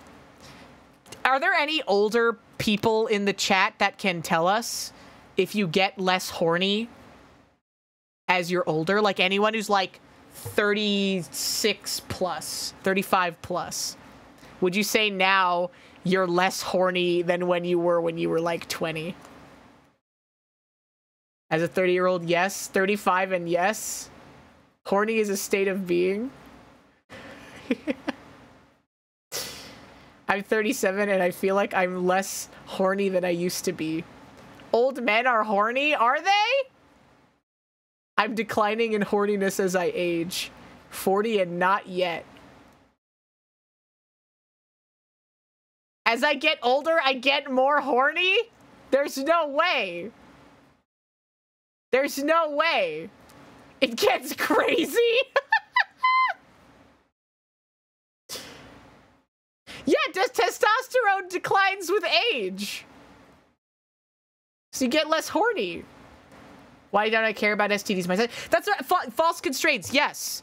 There's literally a documentary called, like, The Hills or The Valley or something by the guy who did the Ren Fair documentary that came out on HBO recently.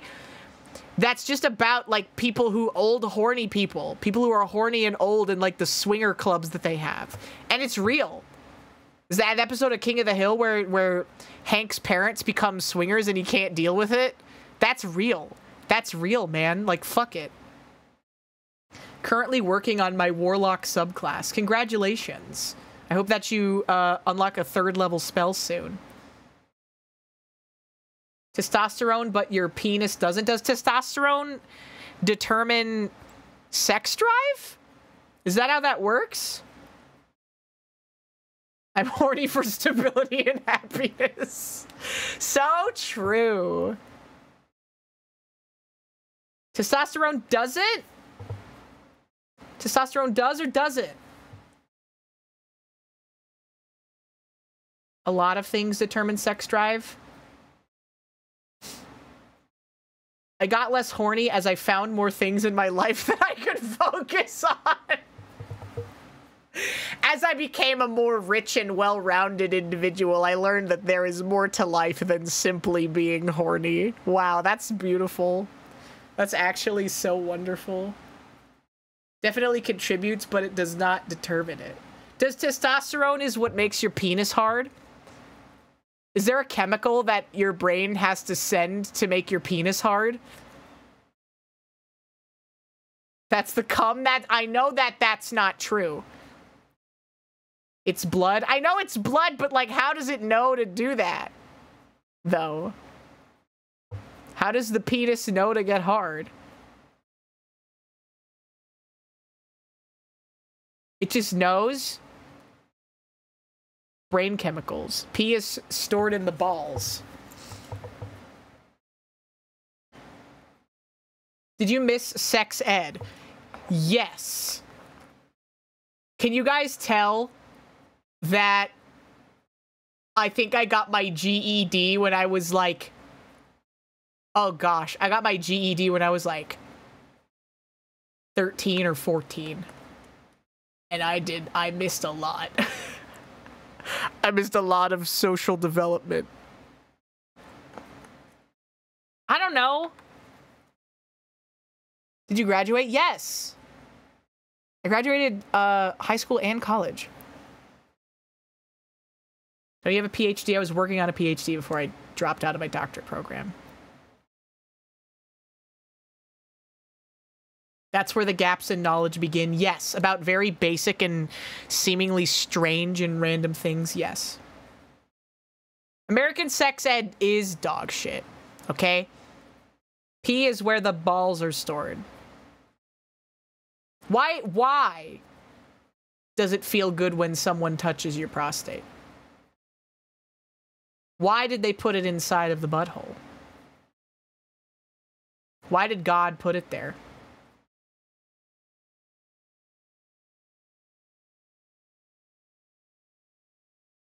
Nerve clusters? Because he thought it would be funny.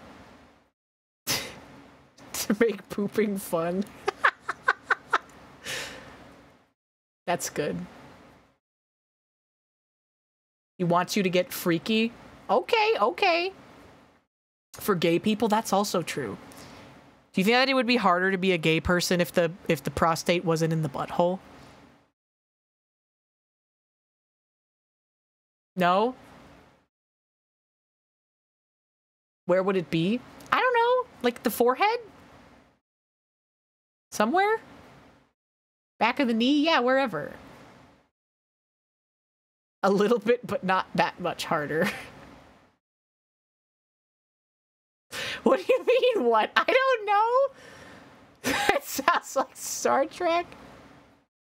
It's the icing on the cake. You could do have the mind sex like in Mass Effect.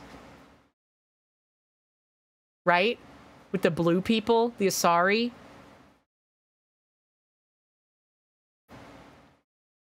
Don't want that up there. Imagine getting a concussion if your prostate was located in your forehead. Think of all the brain damage you'd get.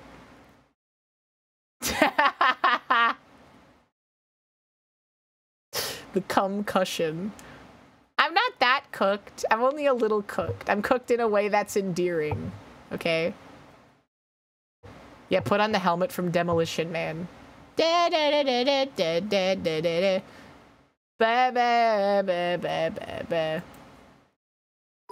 mean, you're kind of cooked. Thank you for the 200 bits, Forbidden Gabagool. The penis knows where it is because the penis knows where it isn't. The penis knows when it's hard because it knows when it isn't. Slapping someone's soft spot. If the ass was stored in, if the brain was stored in the butt. Who decided? Isn't that crazy, though? You think about, like, you get the whole scope of everything. Isn't it fucking crazy?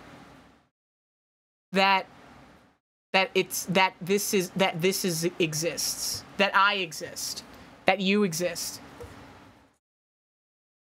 Nothing is crazy. It is crazy. We do a little trolling. It's crazy. It is. That we exist and we invented the computer. And that I'm on the computer and you guys are on the computer. And then we made all this stuff and we do all these things. And it's still barely even anything. Human history is barely even anything. We're like not even the tip of the iceberg of the history of the universe, man. Imagine what's going on, bro. Imagine what could be happening in other places. If this happened here. So let me watch my shadows on the wall. I'm the shadow! I don't even have the choice to leave the cave. I'm the shadow. If the light disappears, then I do too.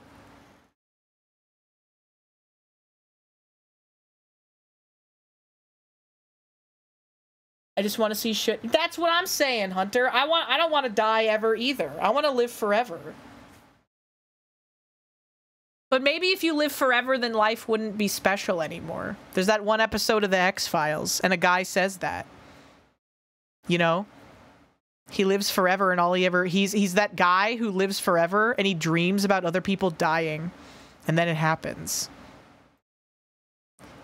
He's got the Shining, or whatever. Maybe that's just major cope. You just goon and smoke weed every day.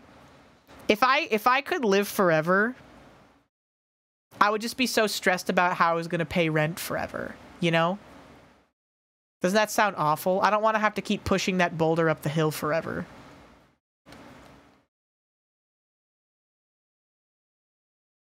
It's always got to be something, man. I'd go off the grid. If I lived forever, I would go off the grid and live like Nicolas Cage and Pig. Out in a cabin in the woods.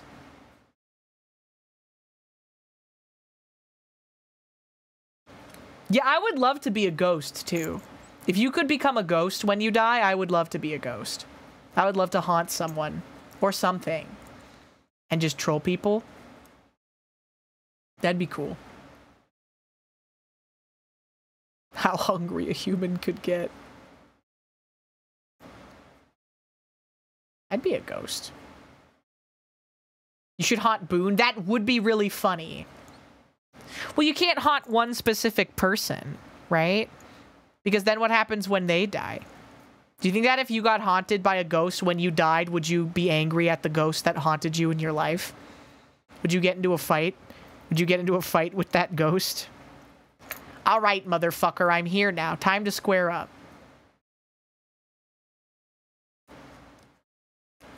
Romantic? Haunt Octo with Boone, then haunt Gmart with Octo and Boone. Yeah, that'd be fun. I want to be a ghost if I can be a ghost with all of my friends. Oh god, that was fucked up. Kendall, thank you so much for the resub. Welcome back for 25 months. I really appreciate it. Yippee! Thank you for the hype train. I'd haunt the internet. I'd upload my consciousness to the internet. I would definitely upload it. Maybe. Well, then, because that's getting into more existentialism. Because then, if it's a copy of you, it's not really you. Right? That doesn't count. It's not really you. That's what Soma is about.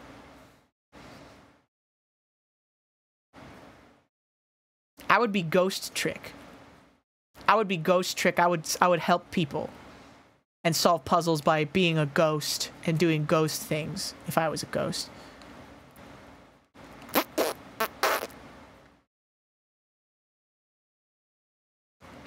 Computer scientist mixes my conscience with NFTs. Oh, I would be a space ghost. That is also true.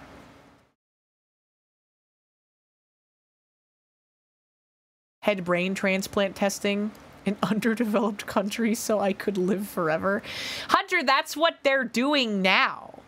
There are like some crazy people that are like 40 years old and they're like, I'm not gonna die. I am never going to die. Before I would reach my natural death, we will have invented a technology that allows us to never die. Or something. Do you think that guy is coping? Do you think that guy is coping, or is he true? We need to fund these guys? Why? I would get my body parts replaced with robot body parts. I'd at least get my legs replaced. People will always be killable. Well, what if it's like, Vile Blood Queen Annalise from Bloodborne? Where, she can't die, but you can blend her up into a strawberry pink smoothie, right? Grind her into a fleshy lump. Or I have no mouth and I must scream. Use robot parts. I've been, you know what meme I think about a lot that I think I shouldn't, but it's still really funny, is that Mysterio meme. Is the one where it's Spider-Man kissing Mary Jane, and she's like, "You're Spider-Man, you're a pretty good kisser, but also and then she turns into Mysterio, and then it says a bad word." Yeah, it's so funny. It's such a good, and just like the reaction shot of Spider-Man being really confused. It's so funny. You're a good kisser, but also a bundle of sticks. It's so funny. It's such a good meme.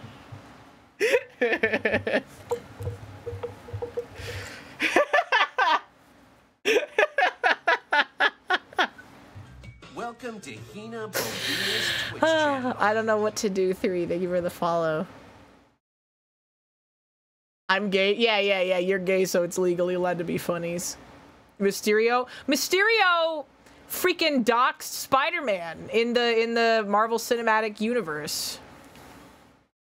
Avengers bad. Trixie Mattel's favorite word. That's true.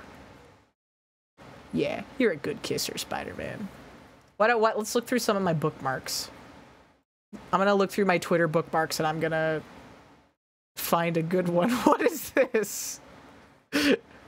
What is this? A tweet.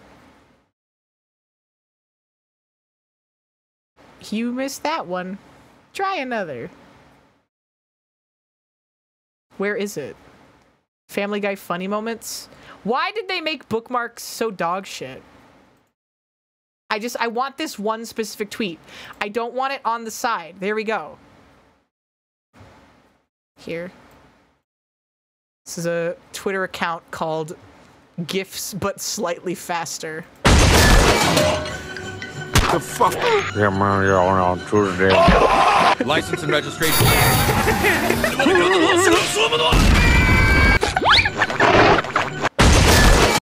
I'm a fucking child, dude. I'm a fucking child. I find fucking baby sensory videos funny. Omni-Man and Homelander are kissing and the Marvel heroes go, "Good job mind controlling them," and he says, "I didn't do shit." That's a pretty good one. I like The Boys. I haven't even finished season 2, man. And then I started Gen V. I started Gen V and I watched like 6 episodes because they were all out. And then the rest wasn't out yet, and then I just never picked it back up. You Laugh, You Lose Part 2, when? Probably sometime next month. 6. Maybe at the end of July. Or maybe at the either end of July or beginning of August is probably when we're going to do the next You Laugh, You Lose. And we'll take submissions for like a week or 2. So it is. And you should have a better feel for the sort of things that make me laugh. So now you know how to game it, okay? Now you know how to game the system. You don't want to send funny stuff yet? You're still testing the waters? You don't care for it? I thought I wouldn't, but I actually had a lot of fun doing it. So I would like to make it a relatively regular thing. The winner is the first person to submit Meme School. Snorlax already submitted Meme School. X.com. Avengers bad. Language.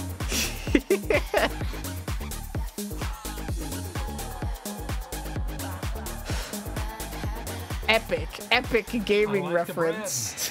It's chewy, crunchy. It has a nice texture. That's a good image macro folded. Flavor that mixes well with the other ingredients. There seems to be enough eggs. Watch a car. Yeah, that is true. Sometimes, well, that's the thing. Sometimes people use You Laugh, You Lose as an excuse to make the streamer watch cringe videos, and that's fine. You know, big man with all the answers has that's fine. Turn back to the first chapter of this story and do the Joe is Hungry Sneak-a-Doodle Bite. Oh, there he is. Sneak-a-Doodle Bite number 1. Fresh from the Panera Bread. Sneak-a-Doodle Bite number 2. This thing is like ice cold. Sneak-a-doodle bite, number 3.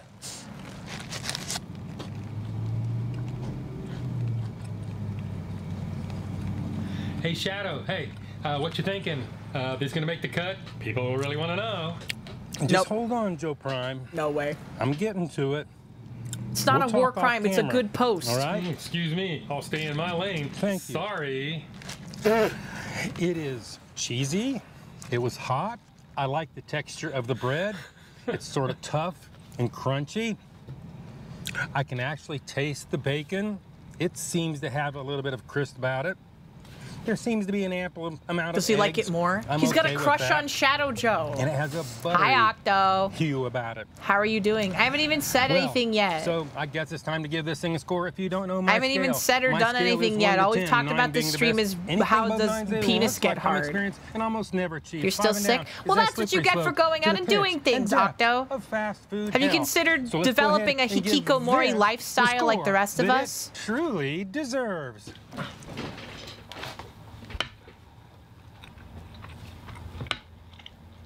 Penis get hard when watching combo videos? Yeah, sometimes. The price thing kind of steep on this thing. I really don't have a lot of complaints. I think sometimes fighting games can make you horny. Maybe $4.50, $5 for something like this, but hey, we're Panera after all. What do you expect? How much was this? Was this $9? Leave it in the comments. Compliments to the staff. This isn't the one I was looking for, but it was good. Put it together well, and I have enough ingredients. Can't say too much about that. I'm a fan of this image macro. My pants on fire, I'm not dancing in the streets with joy. It is still a good breakfast sandwich. A little Kill bit yourself. So today, now, Panera, Kondeshi. I'm gonna have to go 6.3. 6.3 is high for Panera bread. Big man. Big man in suit of armor. Take that off, and what are you? Big man. 6.3 is really good for Joe. Joe usually tends to go on the lower end of the spectrum. Why did she put a whole boiled egg and also like melted chocolate on the same piece of toast? I like Hanukkah. Why are the also subtitles default in Arabic? Get out of here. I like her, but sometimes I think she prioritizes like physical form factor over something that would actually taste good. And that's fine, I guess. Her bento boxes are very, very cute. I'll just say big man at things and have to explain skin infant babies and Spider-Man homophobia to people, and it ruins the joke. Yeah, I would imagine that does ruin the joke in some cases. No, you don't get it. I get it though, because there are like certain like autism things that I get really into, where I also have to explain the joke in a similar fashion. Sometimes having to explain it becomes funny in and of itself though. So, you know, it's a give and take. She's saving the shell. Oh, so cute.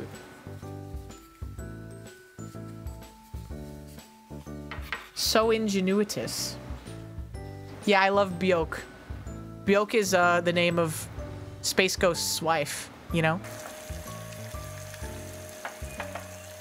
It's Sean the Sean. Chawan Mushi. Does wet bento? What's wet bento? Oh, yeah, the lady. The white lady. What's her name? Programming Peace ASMR, I think her name is.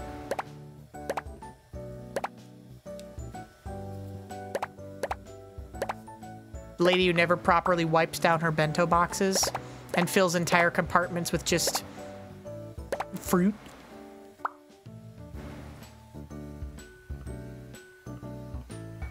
Steam egg. Her stuff just keeps getting more weirdly complicated. I think she's gaming the algorithm in a very very specific way.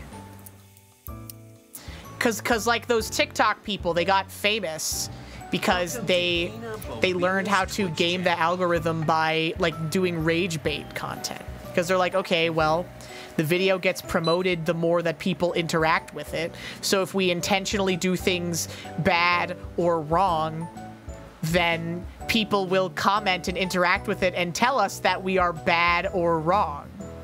Right? That's what that Programmer Peace ASMR bento making channel is giving for me. The algo does love interaction on certain websites.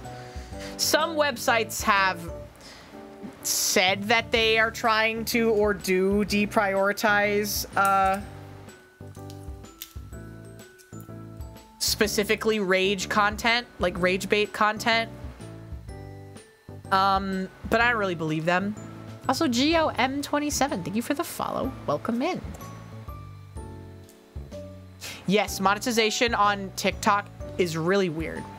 Monetization on TikTok is really weird. Essentially, what it is that there is a pool of money on TikTok. There is a pool of money.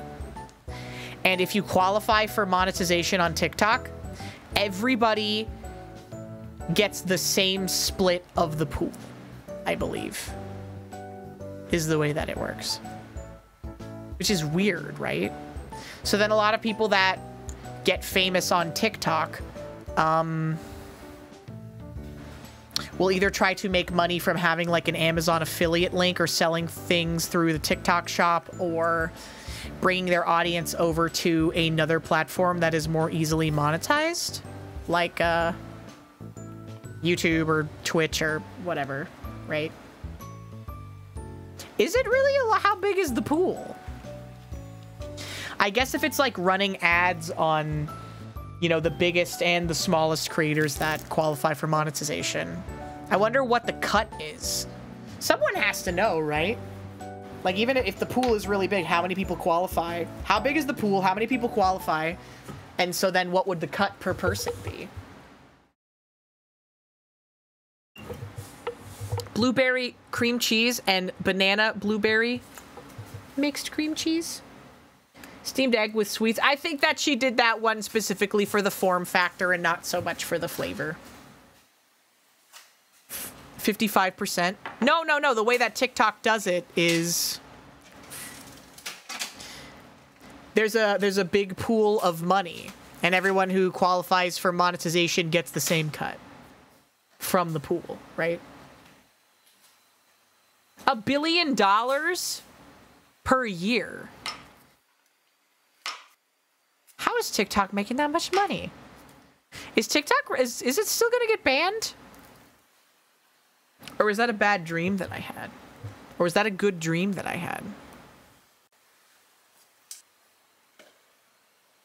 Bots? Watching ads? Probably not, but maybe, but probably not. It's harvesting the dreams of our youth. Monetization is Vinny got 25 million views and he said that it paid like shit. Oh. Yeah, probably, yeah. Well, that, again, that's the thing. Is that even if he got a bunch of views, because of the way that they split the pool, it doesn't matter how many views you get. It just matters what's in the pool, right? Doesn't matter if you're getting 35,000 views or 20 million views.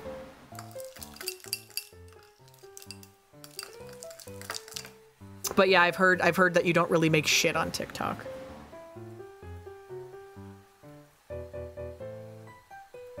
It said it would be banned in 60 days, 90 days ago. Okay, well, so they're probably just not going to do it. The more views you get, the more that goes into the pool, but the exact metric to calculate that is weird. Yeah. Okay, so the more views you get, the more that goes into the pool. Well, yeah, so the more views you get, the more that goes into the pool, but the pool is spread evenly, right? So if you're getting a bunch of views, you're contributing more to the pool, but you're still getting the same cut as everybody else. Right? Wii U, thank you for the follow. Welcome in. Just politician rage bait. Yeah, they wanted people to feel like that they were doing something. And so they did that. Oh my god, no! The blueberry fell down. Beep, boop, boop, boop, boop, boop, boop, boop, boop, boop, boop. Sounds like a reason to be at the shallow end of the pool. Yes.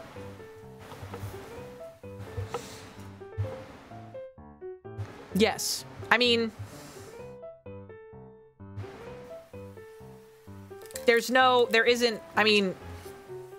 there are still incentives for getting more views on TikTok, again, because you can, you know, transfer that success to other platforms, and you're more likely to, again, sell stuff with like an Amazon affiliate link or a TikTok shop link or whatever. So it's not like, you know, there's no reason to, you know, get more views. Is she putting ketchup? Is this ketchup pizza toast? Oh, fuck. Oh my god. There are artists who make $2,000 a month uploading on TikTok, getting 45,000 views per video.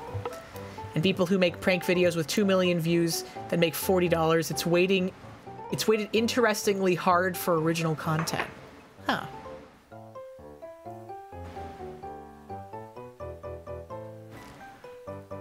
I really don't know about it other than what I've heard other people talk about, because I would never engage with TikTok because I do not care about the culture. I do not care to learn it. I do not care to learn how to appeal to the viewer base of TikTok. It ain't nothing but a peanut, man. Because they don't create original sounds, really. What about those TikTok live streams?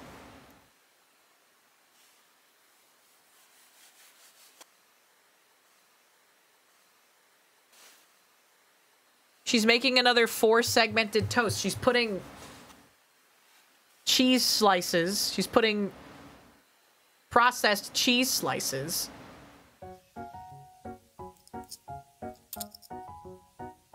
next to the kiwi toast. Yeah, man, the food rage bait videos are funny. It's better to laugh at them than to get angry. I guess people just like emotional reactions. People like emotional reactions to anything, right? But you get to choose your emotional reaction. Deli cheese? Yeah, I imagine. I'm sorry.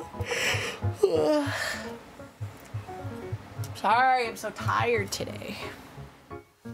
I imagine that kiwi would be really good with like a cream cheese or a brie cheese, a lighter cheese of some type, of white cheese.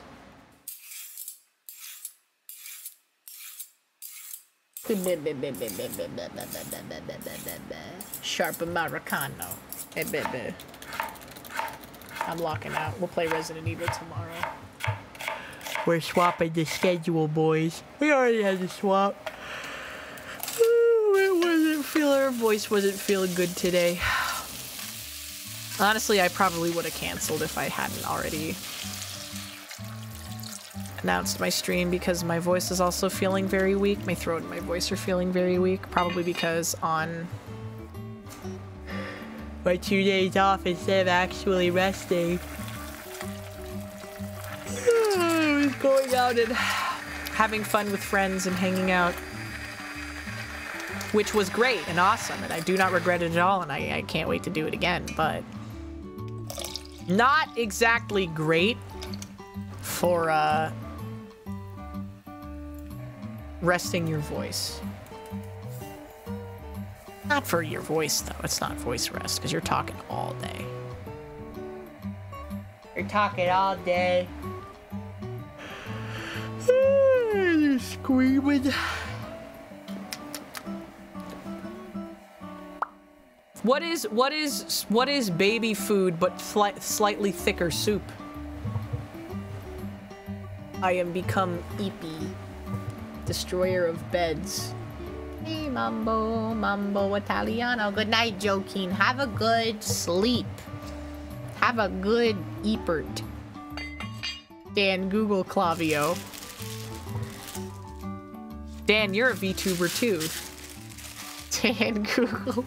Dan, no, Dan!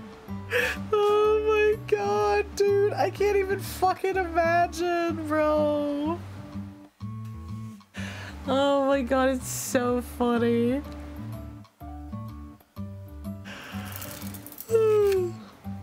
Dan Giesling loves scaring the hoes. Do the fingers move? Do the fingers move? Do the fingers move?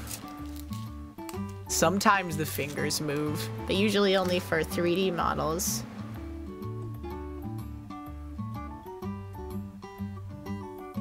This isn't over. I'm fighting around. I know. It's bad enough that he watched the VOD on stream and then he's like, I'm going to her Twitter, and then he added her on Twitter. Oh my god. He didn't just double down, he fucking tripled down. Least insane Dan Giesling bit of all time. Holy fuck. Oh my god, it's so funny. How do you become this? How do I become anime? He's so, like, it's so dad-coded. He's so earnestly curious. It's so fucking funny. Can you move the fingers? Can you move the fingers? Hey, mambo, mambo Italiano.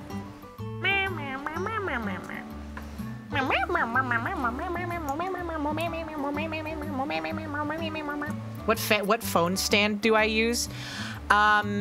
Is gay as fuck, but I use a official Sanrio Kuromi phone stand. I don't know if they still have them on the Sanrio website, but I use it's an adjustable Kuromi phone stand, and I bought a matching My Melody one for my roommate. So I have the Kuromi one, and she has the My Melody one. And I think they might have done some other ones too, like Hello Kitty and maybe some other characters, but I bought these ones because I thought it was cute to do the matching thing. Welcome to Hina. Oh yeah, you're welcome, of course. ECD Dead, thank you so much for the follow. Welcome in. Hello. And Helg X, thank you for the follow as well. Welcome in. Hello. The soup is cold. What is it even? A sweet soup? Oh, they do look like Moomins. Oh, that's great.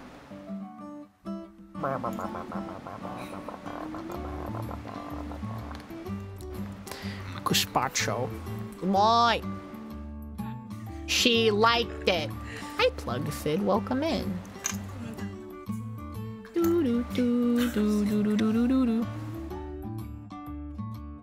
This toast does not have enough toppings on it. This would be a bad toast to eat. I'm sorry, Hanako. You know I love you, but that it's dry and does not have enough delicious toppings on it. Very, very dry toast. She can't get the circle right. What the hell? It's been so long since we've just watched my Stim videos. We've been reacting to too much content. I want to see Dancing Bacon's cute wife again. I want to live parasocially and pretend that I'm dating the cute girl instead of the extremely rich and successful YouTuber who can afford to and whose job it literally is to go and experience wonderful and amazing food and life experiences all across the world, but specifically Asia, usually. She's married. Just because there's a goalie doesn't mean I can't score. Okay?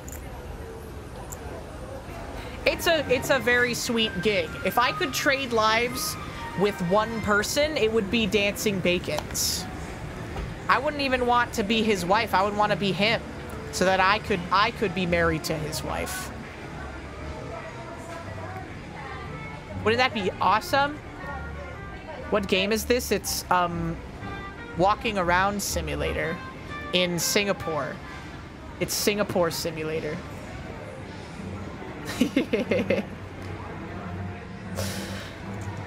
No, I would be the sugar daddy. I'm the sugar daddy. I'm the one who gets to take care of the beautiful woman. Okay? I would feel so competent if I did that. What if I could be Joe is Hungry? I'm going to be Joe is Hungry someday. So, like, I don't need to worry about that. Right? I'm going to Culver's. A little unrealistic. Yeah, look, you get up into a big hot air balloon and you spin around like it's a carnival ride. Jawari Dayo.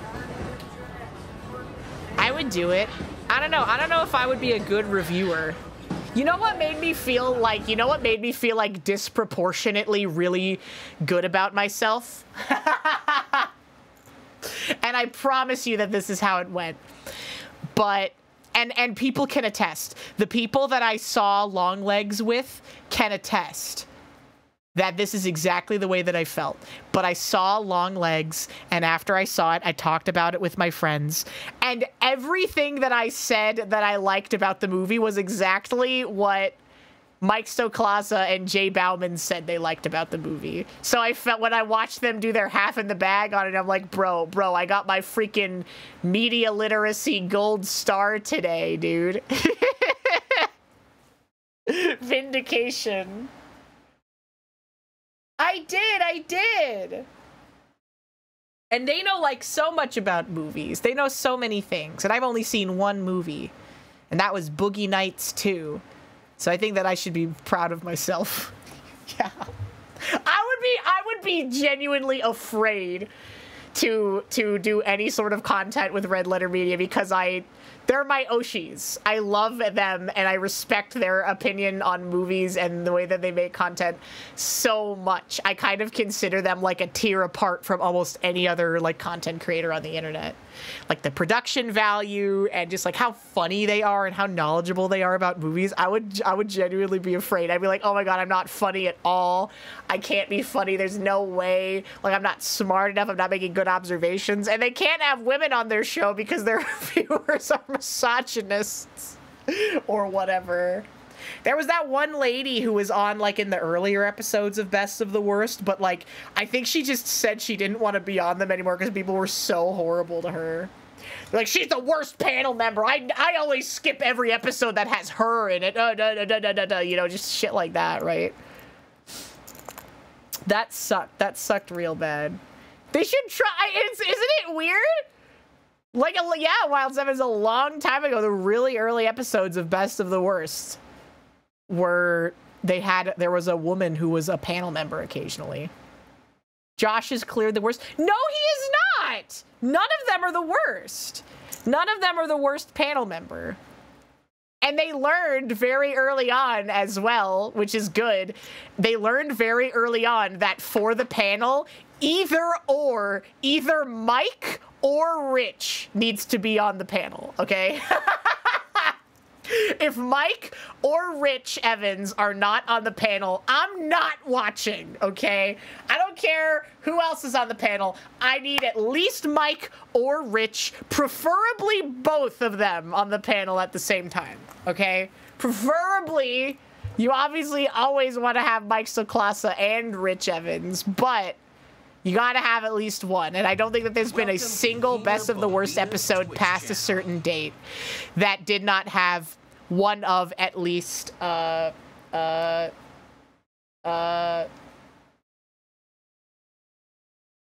or Rich.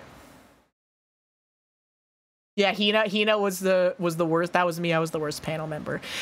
Historically, the worst panel member ever was Max Landis. Historically, the worst panel member ever was Max Landis, and you could tell that everybody fucking hated him. And no one would remember that episode fondly, unless for the fact that it was the one that they discovered Neil Breen. Max Landis, son of John Landis, famous Hollywood criminal. John Landis, the guy who is such a negligent director that he caused several deaths on set with his negligence and disregard for safety and human life. Mike, Rich, and Jay are like the 7 deadly sins. Who is what sin, though? Is Mike Wrath because he laughs at old people so much? Yeah, the Twilight Zone helicopter incident. How do you feel about Mac? Mac? Was that the name of the girl? Best of the worst. Mac.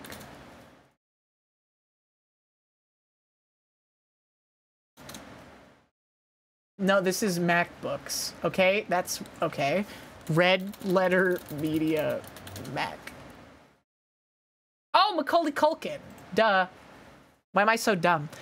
I like Macaulay Culkin as a panel member. I don't dislike any of them on the panel. I think that they all have good chemistry and they work well with each other, which is the thing that works so well about the format.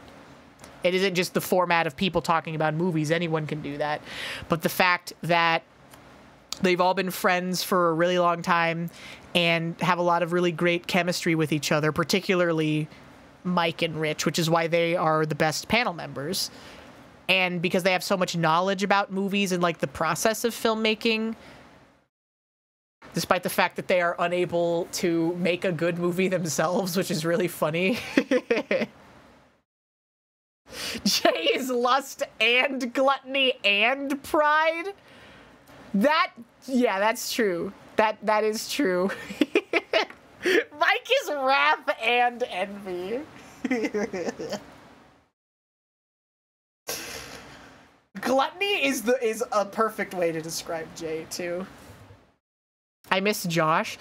Josh was on a panel for one of the episodes I watched recently. It's been a while, but I did watch a episode recently where Josh was on the panel. I think. Jack was on a panel recently too. And they're both named Josh, but Jack is the bald one and Josh is the one with the beard. Was Tim on the Halloween episode? I think the panel for the Halloween episode was that was such a good one too. Where Mike got too drunk and kept trying to knock the cursed objects off the table. Excellent bit. Excellent bit. Why is Tim scary? Why is Tim scary to you? Yeah, the Halloween. No, Rich doesn't get shit-faced. Rich doesn't drink either. But yeah, was it the one where they were like out in the cornfield? Was the one where everybody got so shit-faced they couldn't even talk by the end of it except for Jay? He just scares you? Yeah, Rich Evans is straight edge. Rich Evans is straight edge and the most attractive man on the planet. You should be holding yourself to the standard of Rich Evans, okay? You should try to be more like Rich Evans in your everyday life. Yeah, they stopped filming because everyone was too belligerent. It's so funny. Jay Bauman is only getting more attractive with age because he's siphoning the life force from Mike and Rich. It's the only explanation.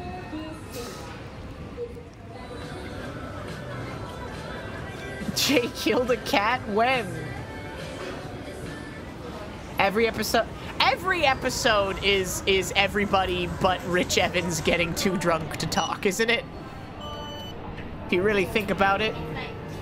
I have been watching Red Letter Media since like 2011, whenever they started. I have been religiously watching Red Letter Media. I have seen almost the only episodes of Best of the Worst that I haven't seen are the newer ones.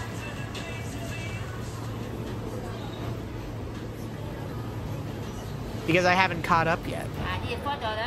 But like all of them past a certain date, I have seen and watched religiously. Usually I only watch the half in the bags if they're about a movie that that I either have seen or am at least interested in. Because sometimes I get movie recommendations from them. Because generally I have a pretty similar taste in movies to Mike and Jay. Less so Rich, because Rich is really into like those like action adventure-y kind of like, you know, more old school movies, like stuff like Big Trouble in Little China. And I really like Big Trouble in Little China and stuff like that, but I prefer like weird autistic pervert movies, like what Jay Bauman and Mike Stoklasa like.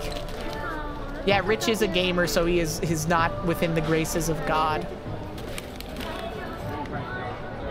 I've been watching Evil because they mention it offhand in a black void, and it's pretty okay. So you like Adam Sandler movies? Yeah. I do love how Mike loves movies that are terrible because he loves to make his friends suffer. That's the funniest thing on every panel that he's on, where he just votes for whatever the most obviously terrible movie was because he hates them, and he's trying to justify it so hard. Like on the fucking Christmas special. On my last flight that I was on my flight to and from Philadelphia, every time I fly for an appreciable amount of time, I download Red Letter Media videos and I watch those while I'm on the plane. And I watched the Christmas special on the way back from Philly, and just the way that he is like trying to get everyone to vote for like this dog shit, like 45-minute animated piece of crap that they found. And like everybody hated it. And there was nothing, but he's like, hold on guys. I think that we need to consider Me Christmas as a real contender here. Oh, I love his wife, she's so cute. You do the same shit to your friend group's movie nights. You should start getting bad movie suggestions from Red Letter Media. You should make your friends watch Ryan's Babe.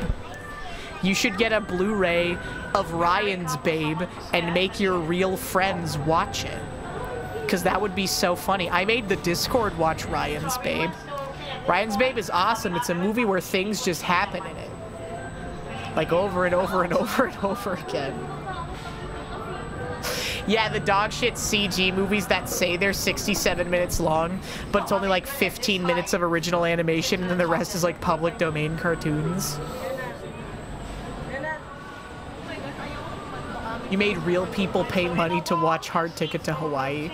The first movie night that I ever hosted in the Discord without suppressed microphones, so it was a big shit show, was Hollywood Cop, I'm pretty sure. Only real hood classic OGs remember the Hollywood Cop movie night. Ryan's Babe is great. I'm glad that I made you guys watch it with me. Bobo. How long ago was that? The Hollywood Cop one? That had to have been in either February or March 2021. The first movie night that I ever hosted in any Discord was Perfect Blue, the Satoshi Kon movie. And the only person that showed up was my IRL friend and mod.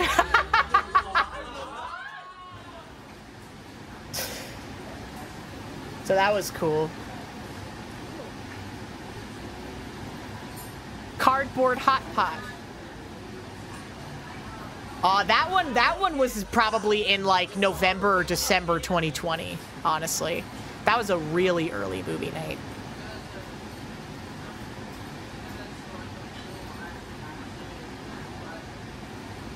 Yeah, throw it all in there. I want to do Hot Pot so bad. I want to do Hot Pot so fucking bad. It's been so long. I want to get really good hot pot. Look, and you can even control the burner. You know, I hate it when you go to a Korean barbecue place or a hot pot place and they're like, don't touch the thing, don't touch the thing, don't touch the heat thing. And then they set it to either way too hot or way too cold. That shit pisses me off. I know better than you. I know the temperature that I want my fucking food cooked at better than you do. All right, let me touch the thermostat knob on the grill at the Korean barbecue place. Give me a freaking username. Thank you for the resubscription. Welcome back for 24 months. 2 years. Yippee! 2 whole years in a row, man. Here's to 2 more. And exactly no more than that. Philly does have a lot of hot pot places. We went to Korean barbecue at Too Many Games and it was really, really good. It was literally the best Korean barbecue I've ever had. To the point that now I know the quality that it can be, and I know that like every other Korean barbecue place I've been to has been like dog shit in comparison, which is, it's bad. It's a bad thing for me, for sure. Yeah, they turn it down to try to get you to leave. Why would they turn it down to get me to leave? That's gonna make my food take longer to cook. I'll order another round just to spite you. They turn it down so that you can't cook the food fast enough to optimize the all-you-can-eat experience if you're doing all-you-can-eat. Philly does have a crazy good food scene. I've never been to New York, so I can't compare it. I would love to visit someday, though. I've been looking at tickets for Broadway, dude. I've been looking at tickets for Broadway and, like, decent seats. Decent seats on Broadway are, like, $200 each. So I'm like, I may lock in at some point.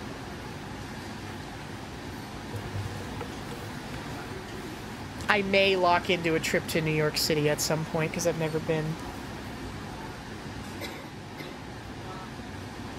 I'll bring a lighter. You can turn it up. I don't want to see Hamilton. I want to see Wicked. I want to see Wicked or The Great Gatsby. Those are the 2 shows that are on Broadway right now that I'm the most interested in.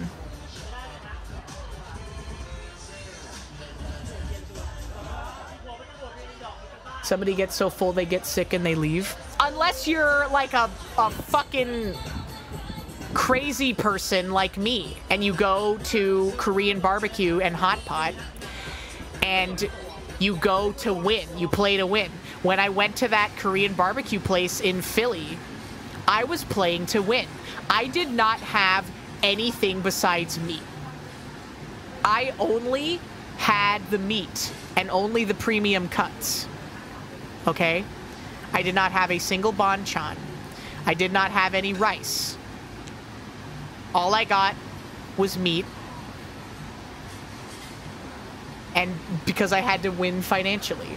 That's sad. It's not sad. It's what winners do. It's what winners do. And me and my friends that were sitting in the middle portion, because we got a really big table because there were a lot of us. And so there were 3 grills. And we were in the middle portion. And the middle portion became the garbage dump. If there was another part of the table that could not finish their meat, we would do it. And we did it. We somehow managed to do it all. They literally brought us one of everything on the menu for each section, not for the whole table. One of everything on the menu for each of the 3 individual sections. And at one point, I think that like one side was only 2 people or something, so there was like more than half of their stuff left over. And so the garbage dump section had to take care of that. And we did it. We did it, dude. Yes, winners do this. Yes, I'm a winner. I play to win. When you go to all you can eat, there are rules, and therefore it is a game, and therefore it can be won or lost. Okay? If there are rules to the place that you're eating food at, it's a game. And I'm gonna be the winner. I win at everything. I win at everything. I'm so good. I win at social interaction every time I go out. Every time I go out and I have a good social interaction, I gauge it by whether I won or I lost that social interaction. And I always win. All you can eat is literally a competition. Croc, it's literally a competition, and people that can eat more at all you can eat are sexier. It's one of the most attractive things you can do. And this is probably just me because I'm crazy. One of the most attractive things you can do is fucking go crazy at an all-you-can-eat place.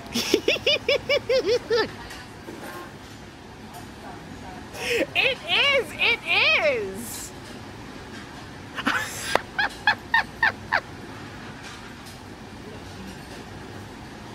It is. It is, and I'm right and you're wrong, and I win and you lose. Grow up. Exactly, you gotta get kicked out. You also win if you eat so much of something that the restaurant says that they ran out, okay? That is also how you win. The bigger the stomach, the sexier. Not necessarily.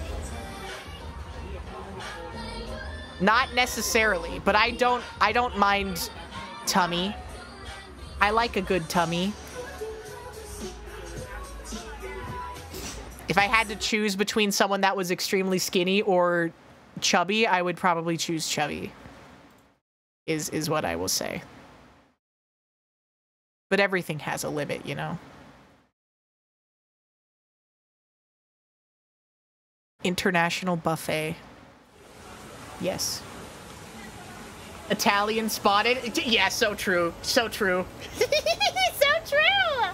That's so true.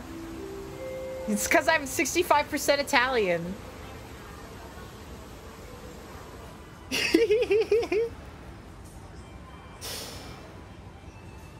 Yeah, you spent so much, we're gonna give you a bunch of free drinks, Skull. The fuck do you mean I'm not appropriating shit, Croc? I'm literally Italian. I am literally majority Italian. What the fuck do you want from me? How do you know the percentage? Just like brain math. I haven't gotten a 23andMe because I don't want to send my genetic information off to a mysterious lab somewhere.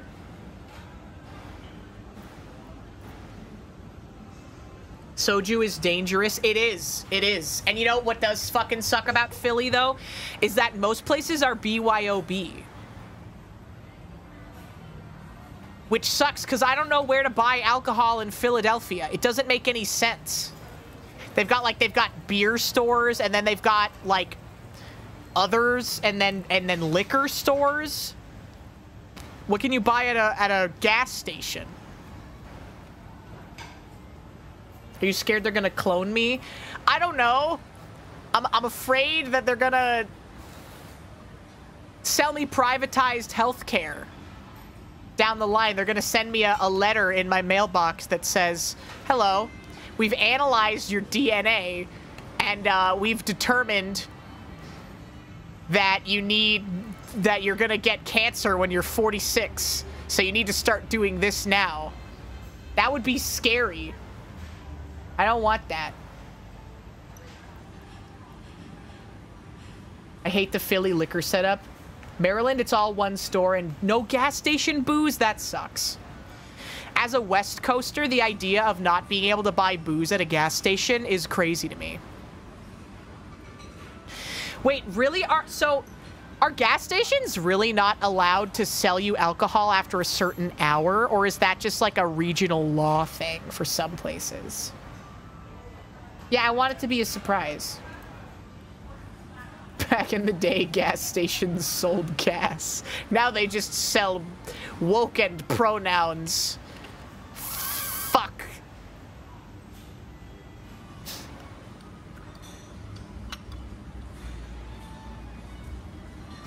You don't have booze at gas stations in New Jersey? Can you get alcohol delivered in New Jersey? Because I know that, like, getting alcohol delivered through the mail is also a regional thing, isn't it? Bought cough syrup at the pharmacy. They announced last call. Oh, wow. In Virginia, you can buy alcohol at a gas station, but you can't open a bar without it also being a restaurant. Yeah, I've seen that before, too. Where there are places where it's like, legally, we have to be a restaurant, so it's $500 for chips and salsa, or whatever.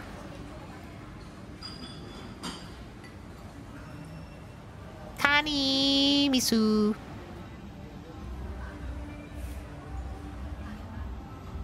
The gas station ran out of woke. They still had some pronouns left. All they had left was they, them.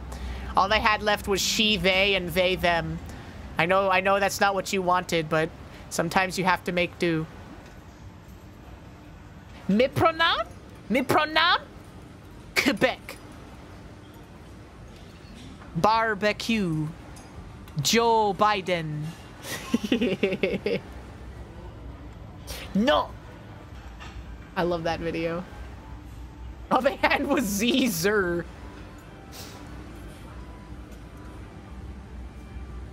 Texas, we can get beer at a gas station, but not after 12. Oh, so is that what the mouthwash video, the mouthwash song? What about mouthwash? Only English. Thank you. I don't know what you're saying if it's not in English, so if you're saying bad cuss words, then I can't police that. Mushroom. Dick pill equivalent. You guys ever had an It's ice cream sandwich?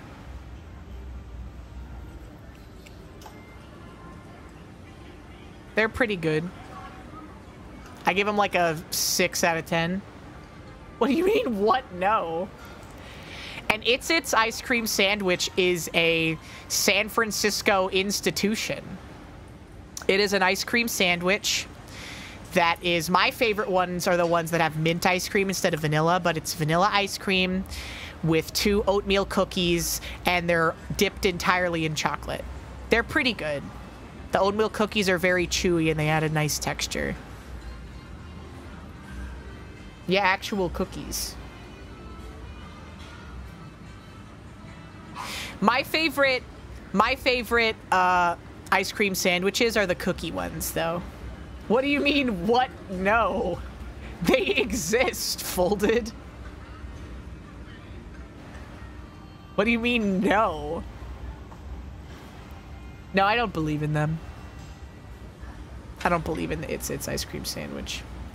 You hate all fish? That's wrong. Do you hate, like, seafood? Like, do you hate shrimp? I love shrimp. Miprona. I don't really care for fish in general. Like, I'll eat it. You know, I'll eat anything.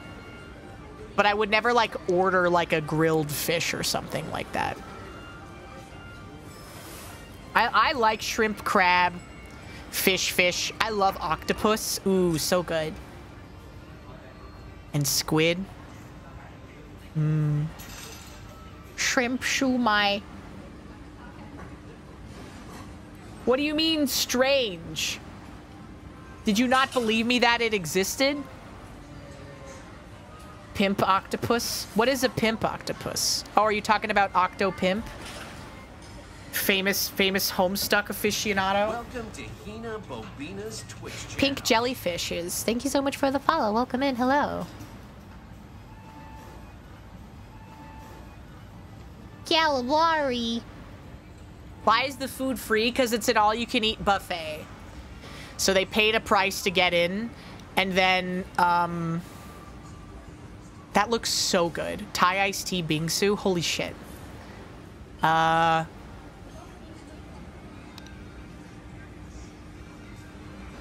So you just order on the pad for what you want, I guess.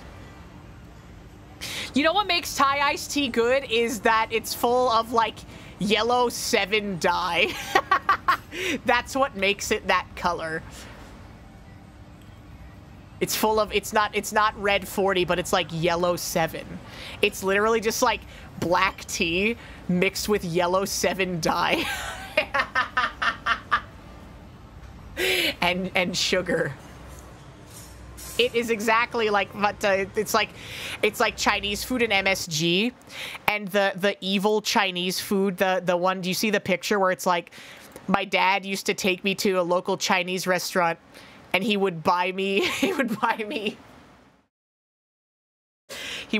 this pork dish, but the red sauce would make me angry, and so he said we couldn't get it anymore. The red sauce would make me aggressive and angry, so we couldn't get it anymore. Can anyone find that post? Can anybody find that post about the red sauce that makes your arms shake and turn bright red? Hold on. Red sauce Twitter post. Yeah, oh my god, it literally came up. It literally just came up. Here. Here we go. By Hubert Cumberdale. Here we go. My mom used to buy me this Chinese food as a kid, but she had to stop because the red sauce would make me go crazy and hurt myself and others. It makes you aggressive. It makes you hurt yourself, and it makes you a danger to yourself and others when you eat this Chinese food. It's the Red 40. Red 40 is a fucking petroleum byproduct. Red 40 dye is literally a byproduct when they are manufacturing petroleum, and that's why it makes you so fucking angry. It's literally a fucking status effect. Please take your meal in time. Make me go crazy and hurt myself and others is such a good line. I couldn't have it. I like the idea.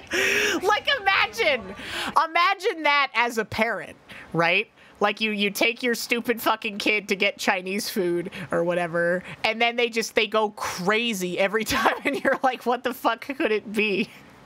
And so you have to start eliminating things. And you're like, there's no way that it's the fucking Red 40 sauce that's making them go crazy, right? But it is. It is. It's like Psycho. It's like PCP. QR code menu. How do you guys feel about a QR code menu? Do you hate them? I like a real menu. Hate them? I hate them. Do not like.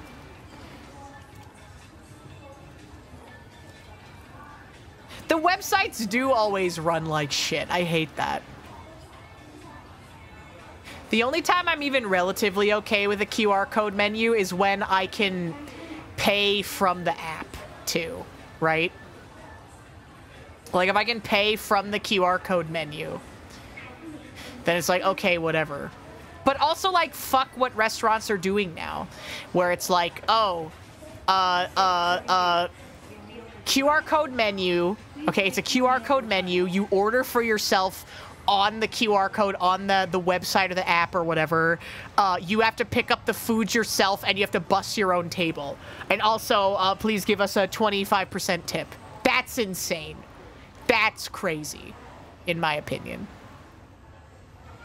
Like, I'm still like so whipped by the service industry that even when that is the case, I will still tip like at least 20%.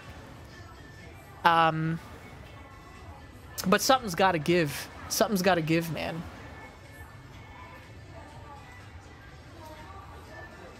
That's how they get you. 20% for no service is crazy. I know. Right? Like, is it tipping the kitchen staff or what?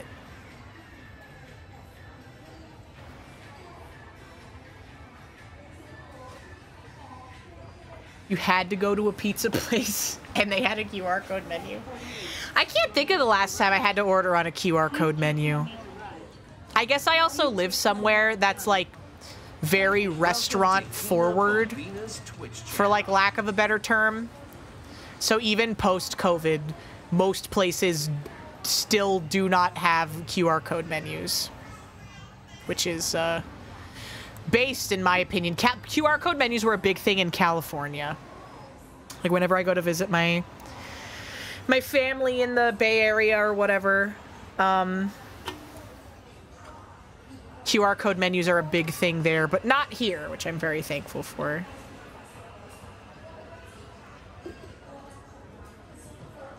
They want you to think that, but as a former kitchen rat, I doubt it.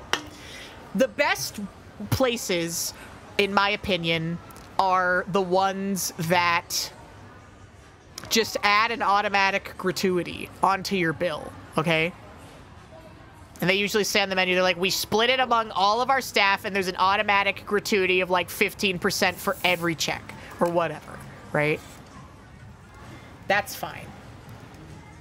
So those old-fashioned plastic menus, and we hang our to-go menu on the COVID glass. Oh, that's sweet. That's soulful.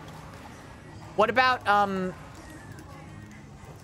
that Nathan For You bit where he tricked a taxi driver into marrying him so that he wouldn't get deported from the United States on his Canadian green card for setting up a ISIS-like splinter cell of taxi drivers who wanted to take down Uber on national television? It's that entire episode is one of the most artistic comedy bits ever made, I would say. It's fucking Kino. It's actually fucking Kino.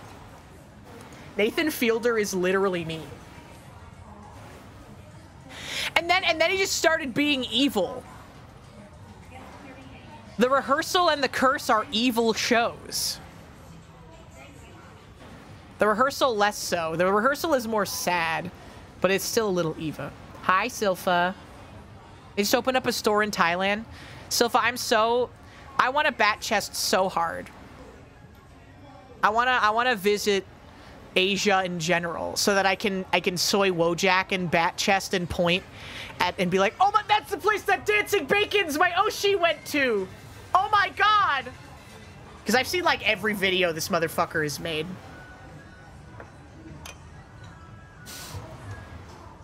Oh my god, I have to go here. Oh, this is Thailand. Silpha, you gotta go here. Yeah, the Dancing Bacon's guided tour. That would actually kind of go hard.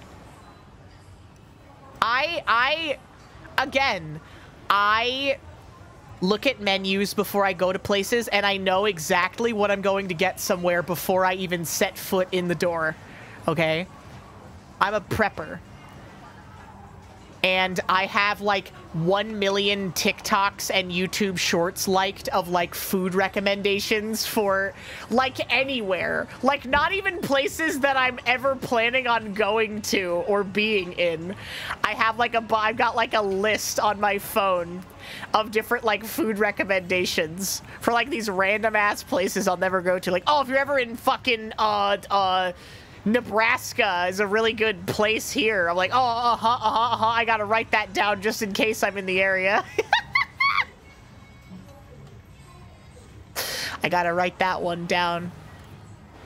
I'm trying to filter it down at this point so that it's only places that I might realistically go to. Like usually like Japan is a big one, and New York as well, because I've been thinking about, I want to go to see a show on Broadway and stuff and see some friends in the area.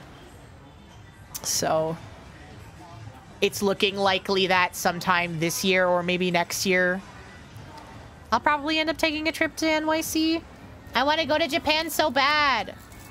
I'd like to be able to take a trip to Japan next year, I think is the goal. And I think we're going to do a subathon. Maybe after TwitchCon, I will do a subathon, and like the main thing will be to fund a Japan trip, and we'll throw some other goals and stretch goals and stuff in there. Yes, that's the thing too. The most expensive thing about taking a trip to Japan is the plane ticket. I think that you can, like, per person in Japan, probably you can spend like a week for like 2.5K, I think is what I've seen. It's either 1 week or 2 weeks for $2,500, including travel and food and transportation while you're there and everything, right? I'm gonna thing Japan. I'm gonna get white pilled. I'm gonna stop being your black pilled Oshi. Still planning on where to go in Japan next year. For my first trip, I would probably maybe just stay in Tokyo. I would love to maybe take a day trip out to like an onsen in the mountains or something. And I would love to visit Osaka at some point. The biggest problem with Osaka is that while I do speak like basic conversational Japanese and can read and, you know, I know the sentence structure and stuff like that, Osaka is like its own beast, man. Osaka is like its own fucked up beast. You know? Yeah, drink the Hornet wine. Osaka looks so beautiful. And Osaka is like the culinary capital of Japan as well. So like, and I'm gonna be real, dog. When I travel, 95% of the things that I care about are food related. That is me. Like, I'm not someone that's like, oh, I really want to go, I want to go see museums, I want to go see the culture, I want to go, like, do this. I want to eat the food. I want to eat food, get whatever is good in the area, regional, cultural specialties, all of that shit. That is the reason why I like to go places, if it's not for a social reason, like going to a convention. Also, chicken feet are very good. And Big Ol' Milkies, thank you for the resub. Welcome back for 3 months. I really appreciate it. This is real and base. Thank you. I know. I gotta go to China. I gotta go to China and eat all the oil. I'm gonna eat the dirt. I'm gonna eat all the dirt. Got to a few places in Osaka. I always return. I'm hyped to go back there soon. Yes. Oh my gosh. And Google Lens will save your life in Japan as well, even if you don't speak or read Japanese at all. Because there's just an auto-translate feature, and like translating from Japanese to English is like one of the most accurate and efficient like auto-translates that's like currently being worked on, as far as I have heard. And also avoid the white people tax. Avoid the white people tax, okay? If they hand you a menu that's in English, ask for a Japanese menu instead and just use the Google Lens Translate. Because oftentimes, when they see white people or tourists, they will give you a menu that has more expensive prices. There's literally, yeah. And the Japanese government is talking about instating specific tourist taxes. Like literally government mandate charging foreigners more because so many people are coming to Japan and flooding Japan because the yen is so weak right now.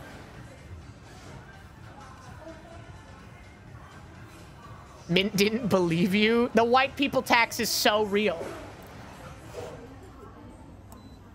The white people tax is real. And they'll call you like Hakujin and shit.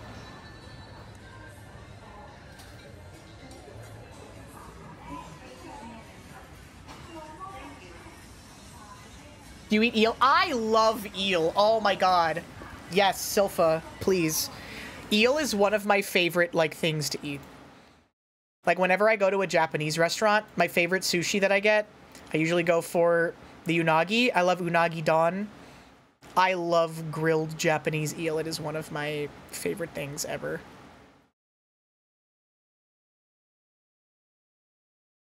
Sushi omakase? Yes, please. $20-ish.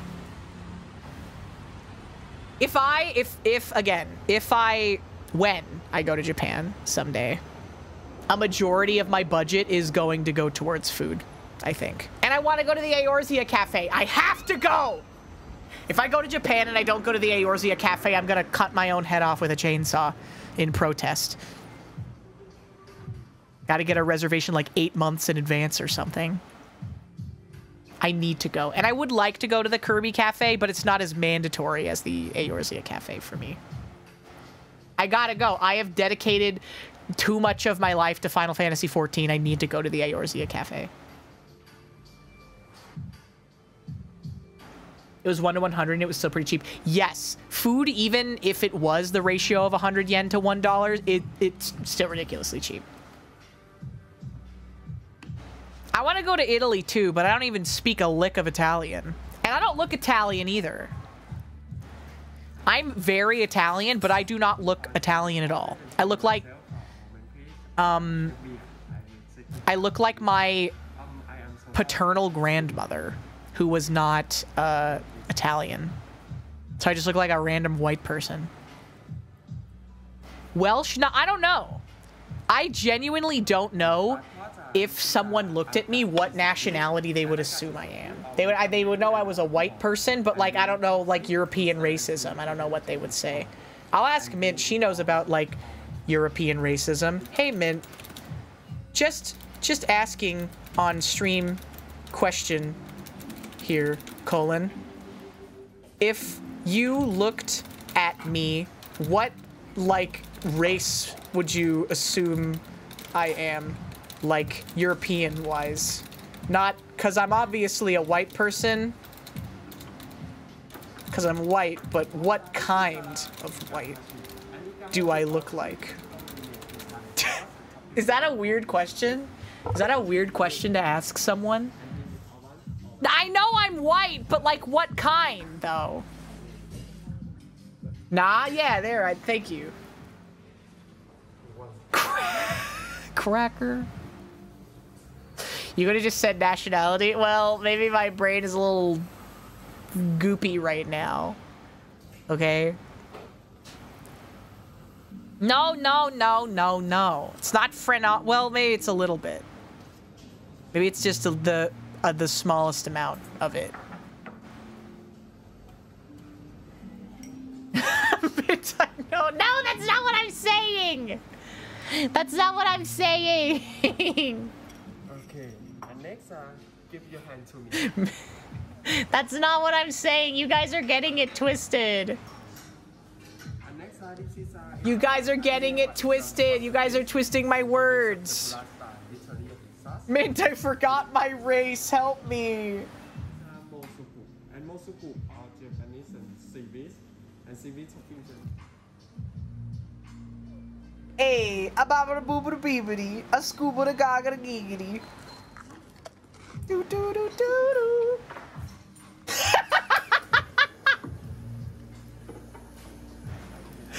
Mint Castello says, utilizing my. No, I can't. It's so funny. But she says that I look Southern European. What kind of South? Next, this is Hotaru Ika. And Hotaru Ika are Japanese and firefly squid. Okay. And you chopstick, eat everything. No.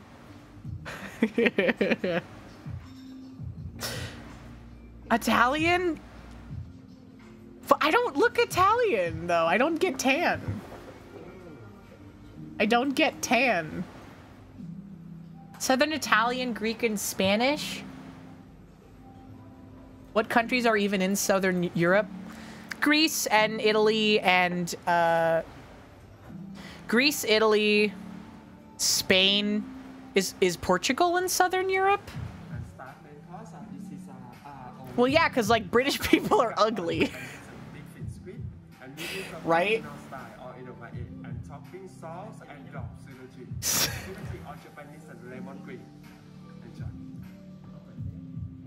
Right? Portugal is attached to Spain. Are they, like, overall? I don't know. You be the judge of that, question mark. When, Raichu, every time someone fucking says that they think that British accents are attractive, I can only think of this fucking video. Which one is it? Oh god. Here we go. I literally, whenever people say British accents are sexy, this is the only video that I think of. Good evening, Kerry. Good evening, Kerry. You fit blonde. Stephen D here from Ashton, Kent. A big fan of yours and a big fan of Base Station too. Will you be showing your? I hope you've been showing your pussy tonight, baby, because I will be wanking my cock when you get fucking naked, as you usually do on Base Station X anyway. Don't forget to bloody swear, Kerry. Ding a dong, hello.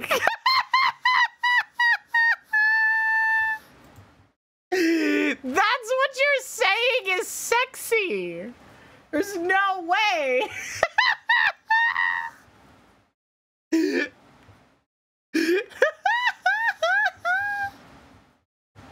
He's literally Austin Powers.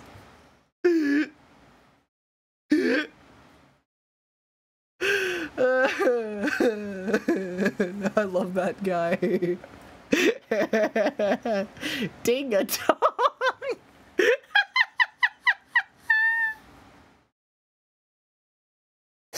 That man could eat an apple through a fence. Oh my god. Oh my god. There's, yeah, but okay, so there's like a spectrum of like British accents that are fun, that are sexy or not. Like Idris Elba's got a very sexy voice. I don't think all Italians are Sicilians. I think all Sicilians are Italians, which is technically true. It's technically true, but they get mad at you if you say that.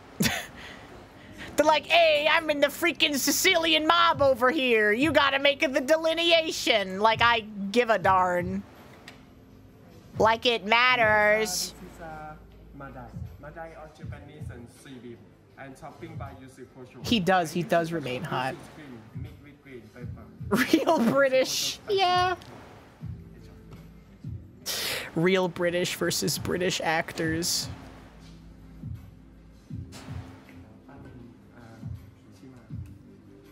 My family has ties to the mob. I don't know what's going on with my family. Why are you making it a competition? Can't we just hate ourselves like we normally do? Can't we just fucking loathe our cursed existence as Italians? As is our normal want? Why's it gotta be a competition? How much pizza do you eat? Everything. I said everything is a game and that you can win and lose. Everything is a race. Pasta. Are you gonna be showing your pussy tonight?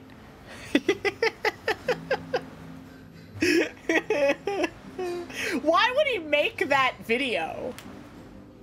What's the thought process? Is it really, do you guys really think that there are people that just have no self-awareness on this planet? You're gonna be showing your pussy tonight, baby. Cause I'm gonna be waking my, he's made worse videos? I don't believe you. Americans make videos, but it's funnier when they're British though. It's funnier when they're British because they have the funny accent.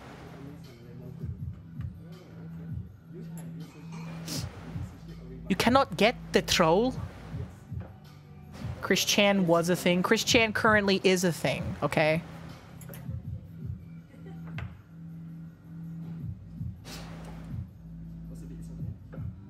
He appears to be mentally handicapped, but still.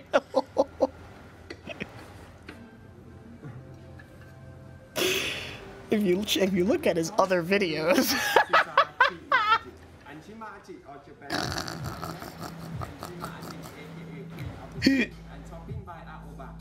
The ideal content creator. The perfect content creator.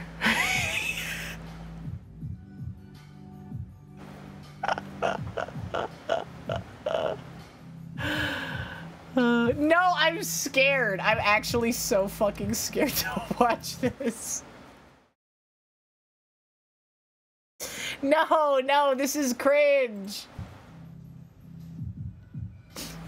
I did. I clicked it. Oh, she's so cute.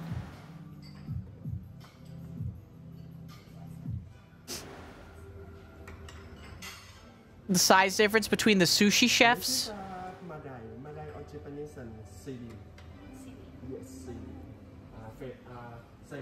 British slang like minge. Pussy is funnier. There are words. There are.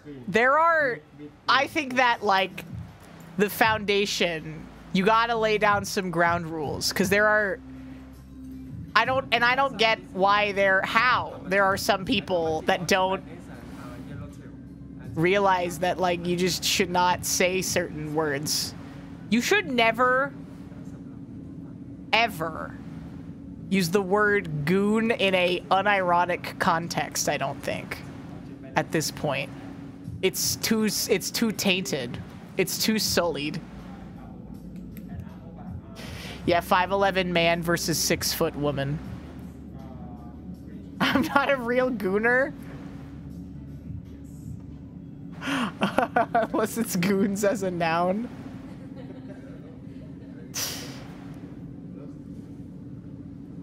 What gooning?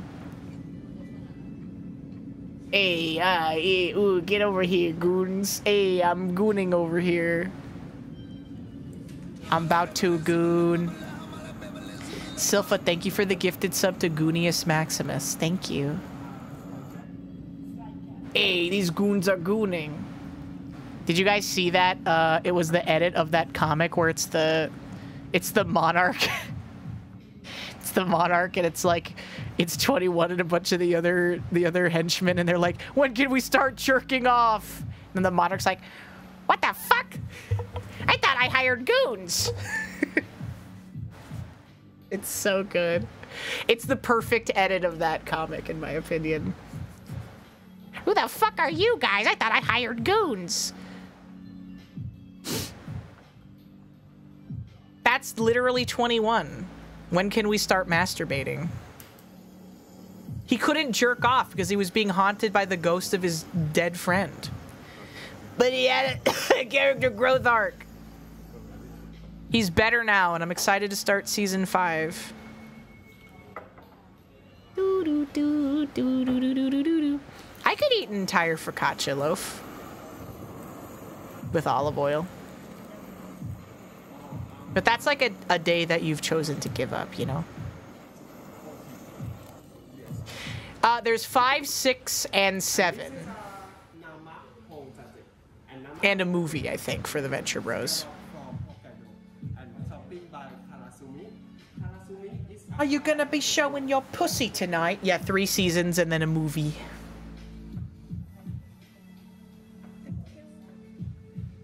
Not as good as the Goons. I love the Goons. I love gooning. Crush black pepper. That's what I'm saying, Weast. That's exactly what I want at all times. I love gooning. We're almost done. Well, yeah, we got 3 seasons left. So I guess, yeah. And the movie. So I guess the majority of it is technically over now. That's sad. I really like Venture Brothers. You hate sushi? Well, you did say that you hate, Is that whipped cream and tempura shrimp? Seafood. I love Kids Charlie. Season 4 is the longest one. Okay. Do the subsequent ones get shorter? Or are they like the 12 episodes? Because it was 12. And then season 4 was 16.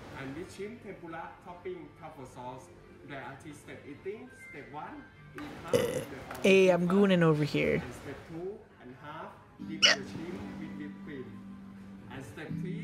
They're 12? Okay.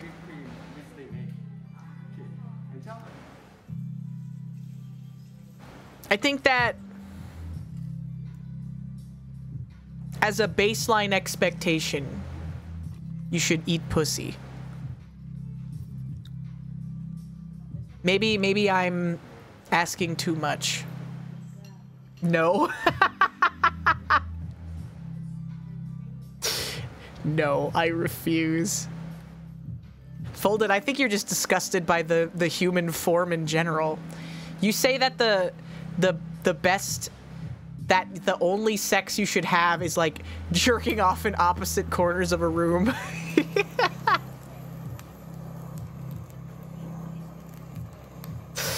The tempura, I know, I love I want to go to one of those tempura specialty shops in Japan. I would eat so much fried shrimp. It's the cleanest method. Have you ever considered that maybe cleanliness isn't always people's #1 priority? As God intended. It's effective. Effective at what?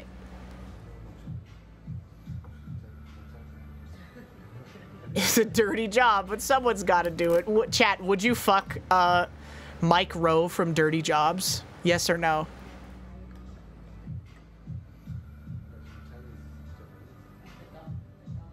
Why are you all saying no? I'm not gay? Okay. He's scum? Is he a bad guy? He's a bad guy? What did he do? I don't know anything outside of the context of the show. He's evil? Oh my god. Oh no, he's that. Oh no. That's, oh no. Oh jeez. Aw. Then you're all totally justified. Oh no. Oh, well now I'm sad. Now my fond memories have been tainted, but I guess that's kind of the definition of growing up, wouldn't you say?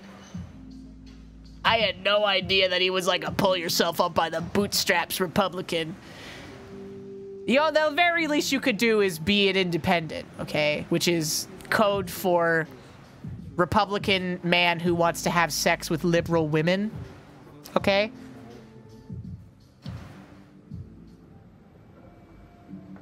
He's blaming the youth. You don't vote? You probably should do that.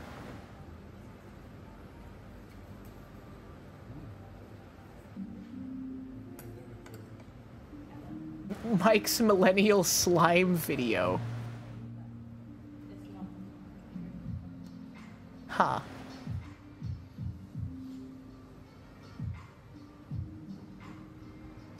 As a liberal man who wants to have sex with Oshino Shinobu, I am unrepresented by any current option.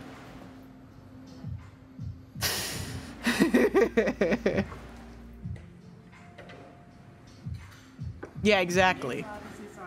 Voting is for old people. Everyone complains. Okay, I don't know. Maybe I'm the wrong one. But everyone complains. They're like, oh, why are the presidential candidates so fucking old? Why are all the senators so old? Why are all the fucking people so old? Oh, this just sucks. And then you're like, oh, do you vote? And they're like, no, only old people vote. Lol. Lol. Only grandmas vote. Yeah, I wonder why all the politicians are so fucking old if the largest voting demographic is old people, you idiots! And concentration of wealth, yeah. But I mean, still, right? Yeah, we need candidates with the broccoli bussin' haircut, like that evil chud who eats the fucked up pizza. But you know the one. The chud with the broccoli haircut and the sexy wife. And they go and they ate the cum sandwich. You know him. You know the cum sandwich guy. Yeah, the slop chuds. Yes. No, not Yandere Dev. I'd vote for Mr. Beast for the joke, honestly.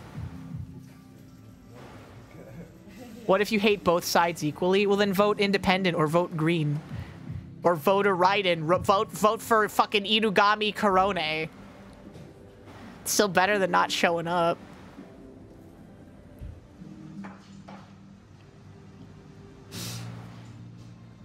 Kind of decide their own candidates even before the primaries with zero input from constituents, but that's just a theory. Yeah, I mean, I don't know. It's all fucked all the way down. Why are they drinking cigarette butt water? That's kind of weird. It is all fucked all the way down.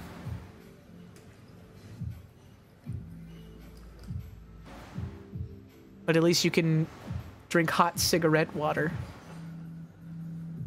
Cigarette water Japan.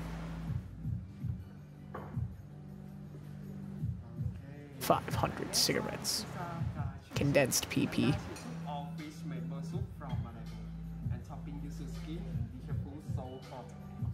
Mushroom soup tea. Free pony. I'm voting for Umari Tomoe, personally. I believe in a VTuber president. Alright? I know, it was 467 cigarettes. Oh, you got Voyager? Oh, that's nice. Peter, the horse is here. Yeah, the horse girl. Hina 2028. With enough vote-ins, we're all gonna go to election day and we're gonna order the Guargura burger. It's gonna be so funny. They're never gonna see it coming.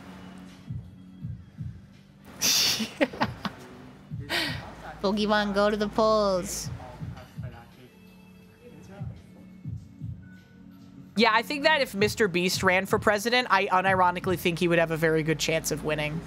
If he could actually get young people to vote. I'd vote for Mr. Beast even though he likes Elon Musk. Thank you, Mr. Beast. Hey, mambo, mambo Italiano. HinaBo breadsticks. Ba ba ba ba ba ba ba ba ba ba. Wait, where's the one about the Ekiben? Yeah, Ekiben. I want an Ekiben. I want to ride a big fast train. I want to go to Japan and I want to ride a bullet train. I want to ride a train that goes really fast. I don't even want to go anywhere on the train. I just want to be on the train. I just want to ride the train to ride the train. That's pretty cheap for omakase. Yeah, omakase can get hella expensive, especially in the US. I wanted to go on a train ride. You have to be bare minimum 35 to be president. Ha ha. Ha ha. Thank you, Mr. Beast. Yeah, I've seen a lot of the Gilbert Gottfried's ones because he had a cameo for a long time. Have you seen the one where he's talking about how his balls hang around his dick like ears on a basset hound? I really like that one. Oh, Mr. Breast. Thank you, Mr. Breast. Hey, Mr. Beast, I just ate some of your yeah. Mr. Beast burger, and let me tell you, your burger makes for a better fleshlight than food. I've spent the last 20 minutes fucking the shit out of this burger, and it feels great. My cock is so happy. Thank you, Mr. Breast. Thank you, Mr. Breast. Oh, cat video. Sorry, I got distracted. Thank you, Mr. Breast. What's the one? Hold on. I hate my dick. No. No. No. Gilbert. Where is it? Does anyone have the video of Gilbert Gottfried talking about how he hates his dick? I have a tiny dick. And even smaller balls.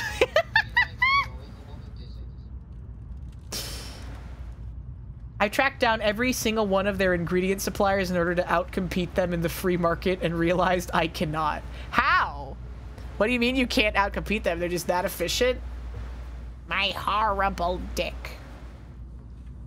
Hi, this is Gilbert Gottfried. I'm pissing and shitting and coming. This one is for Pootie Pie and the 9-year-old army. I am the Cum Lord. Markiplier is a better Let's Player. He loves to drink milk. He is so strong and sexy. I'm going to take a shit now, fucker. The enunciation on the is this the one where he talks about yes! Hi, this is Gilbert Gottfried, and this is for the world. And it's being sent by Dude Dudesson. The world. Let me make sure I do this correctly. Have a tiny dick and even smaller balls. The balls are above the dick. Also, the balls hang down around the dick like ears on a basset hound. The dick stinks, and I hate it. The balls do not smell, however. I also hate the balls. Thank you. Thank you. It's good. And I hate it. Fucker. Yeah, he was fun. Until he died. Grandpa. Grandpa's dead. Hi, Hoppy. Welcome in. I'm just Bing chilling right now. I don't get it. Northern Lion asked his chat. He asked his women and gay chat members if they like the balls. Maybe I'm just disgusted by the human form.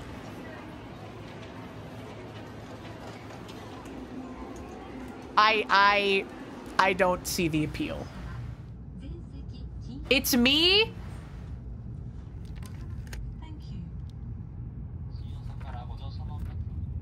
Depends on the balls.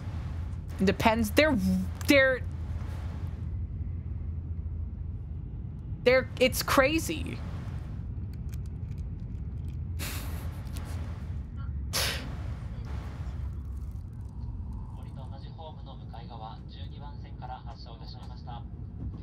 I don't know. I'm straight, so it's hard to say, but it's a weird... That's what I'm saying, Crater. I'm at least 50% straight, and I don't get it. They're not smooth, though. They look weird without the balls. I prefer futa no balls. It's the most controversial opinion that I have.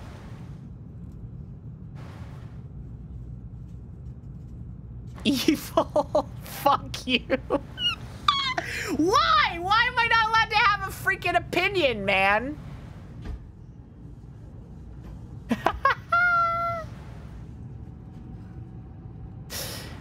I've seen the diagram. Yeah, balls only futanari. Cock without balls? I think it looks better. I don't know what it is.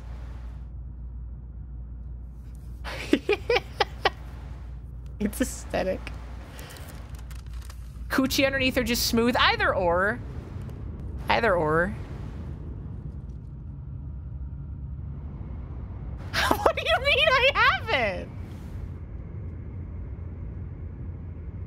It's aerodynamic.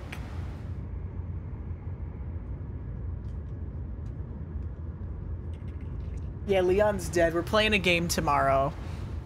I needed to just not do anything today because I'm tired and my voice is dead. How many balls have you seen? Like in like, in person or in general?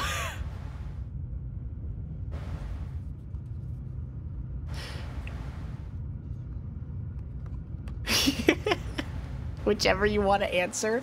In general, like, over 100. Over 100. For sure. Hi, Supreme Mexican. Welcome in. Rookie numbers? The fuck are you I'm sorry, I'm not an advanced gooner like you guys. Jeez.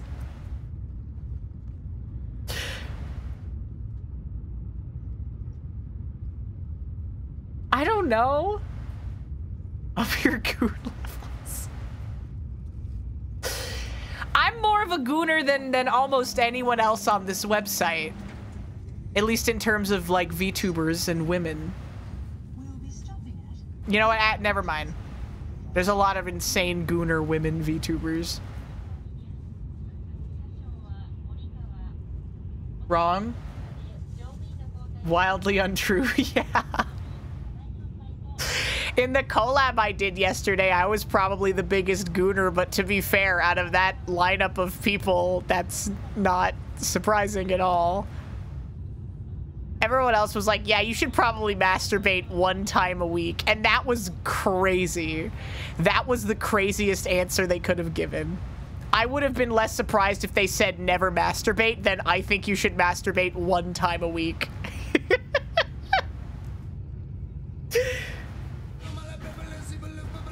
Mononani, thank you so much for the resub. Welcome back for 2 months. I really appreciate it. Thank you, thank you.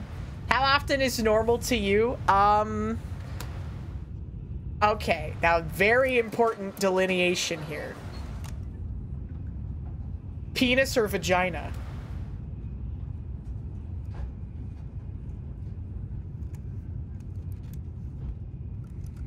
Both? Penis, I can't imagine it would be good to do more than like 2 times a day max. That just doesn't seem, that seems like it would be inconvenient. From assuming. Sometimes you go for 4. You are unemployed, sir. That's rookie numbers.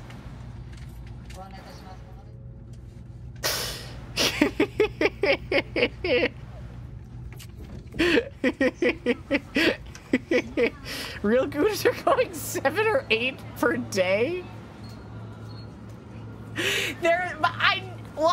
I'm saying, realistically, I'm not talking about like the top percentile of fucking gooners, okay? I'm talking about the average person.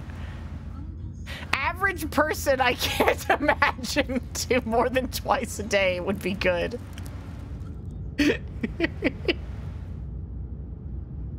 America's next top gooner. Competitive hardcore ranked gooning. That's what I'm saying. For vagina, if you have a vagina, you can masturbate 100 times a day. It doesn't fucking matter, okay? Who cares? Like, unironically.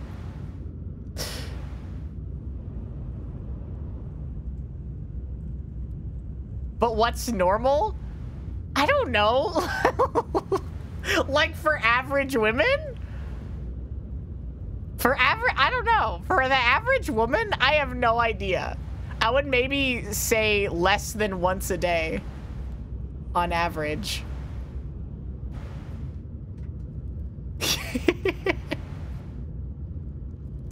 You're gonna give yourself a rusty venture, Soren.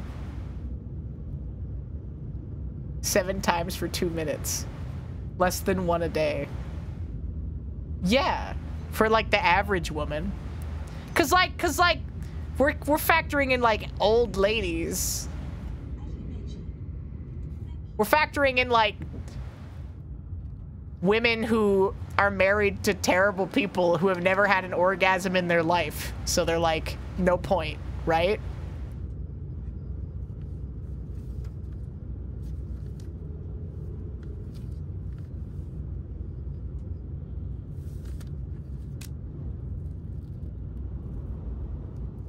Are we talking? No, we're talking about how many times a day do people crank it.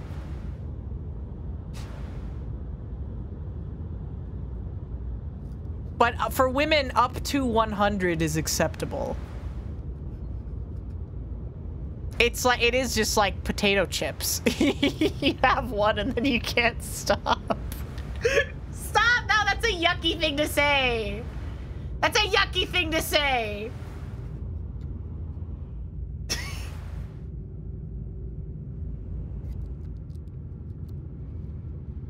You found it? Did you find the goon maxing chart?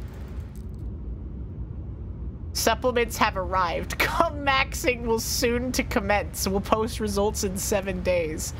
Noticeable increase in cum, but not as much as the original post says. Only around 50 to 60% increase. Someone is gooning right now. Okay, well, so that's the thing. Is that, you know, as a streamer, that someone will have masturbated, with your stream open. Of course, like statistically that's just gonna happen. But the weird part would be if they're like actively watching it while they while they crank their shit. Right? How's it make me feel confused for my stream?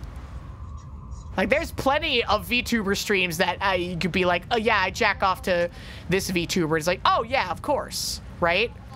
But for my, that doesn't make any sense for my streams. That'd be like jerking off to a fucking Germa 985 Let's Play. That would be psychotic.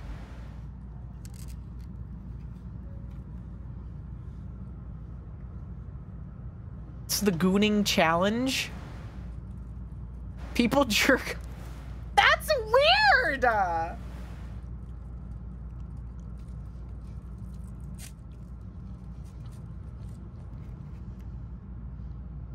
As a challenge. To Germa a little? I don't know. Like, I don't know.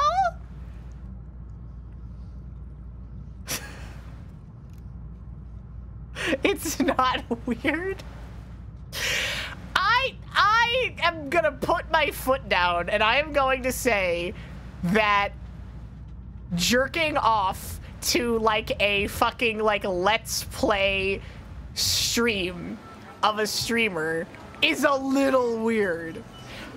Like, whatever, fantasize about whatever you want. If you want to fantasize about having sex with Germa 985, then I can't stop you, okay? That's whatever. Do whatever the fuck you want.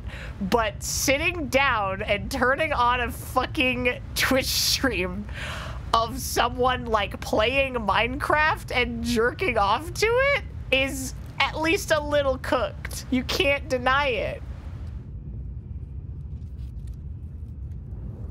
I like to jerk off to the video of Germa getting nuked. No way. People actively jerking to Germa and Stir's old TF2 videos. No way. No way. Of course there's gonna be someone, but just because someone has done it doesn't mean that it's not weird. Just because someone has done it, of course someone has done it. Someone has done that because people are crazy.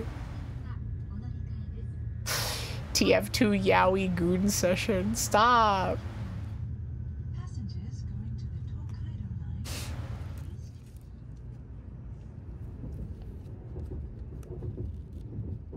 I mean, like, again, there are like totally normal VTuber streams that you would want to crank your shit to. HinaBoBina's Twitch channel. But not ones where they're just like talking. Winsteads, thank you for the follow. It's like those fucking Reddit posts where it's like r/gentleman boners, and it's like, I would never look at naked people who want to be perceived in a sexual context. I only jerk off to photos of celebrities on the red carpet who may or may not be thinking about being perceived as a sex object. That's weirder than jerking off to porn and they act like they're like morally superior, which is crazy. Yeah.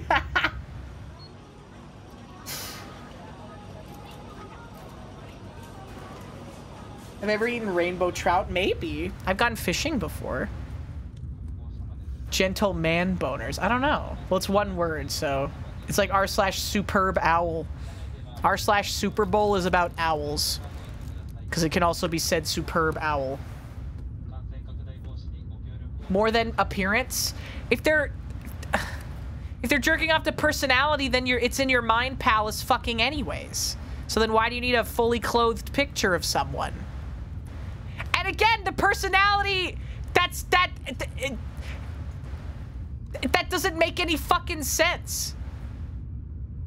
That still doesn't make any sense. Even if you're attracted to personalities, it still wouldn't be fucking normal to jerk off to someone who's just sitting around playing Minecraft. Hi, Mint. How are you doing? Mint, is it psychotic to jerk off to a streamer actively, like a streamer who is actively stream when they're just like playing a game?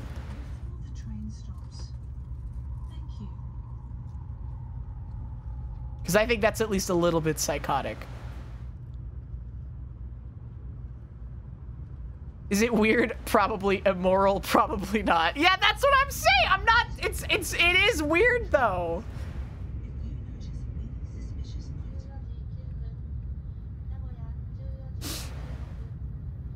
Of course it depends on the streamer and it depends on the game. Like I said, I would go so far as to say that there are many streams that encourage you to goon to them, okay? But still, Mind Palace is different.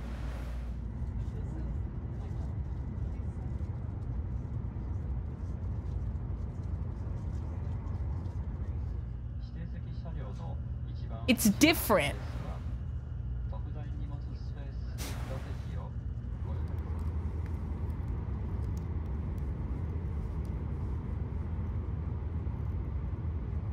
Sexy streamers doing a sexy thing is less sexy than a sexy streamer doing something mundane. Okay, I guess I can see that. Yeah, I already beat Resident Evil 2. Do you watch porn? I've seen it, but I can look at a pornographic image one time and perfectly recreate it in my mind. So I don't need it. It's redundant.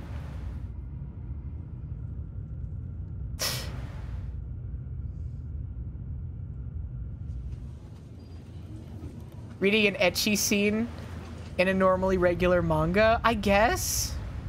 Is that because so many people have entered the hyperbolic time chamber for horny online and looped back around to being horny for normalcy?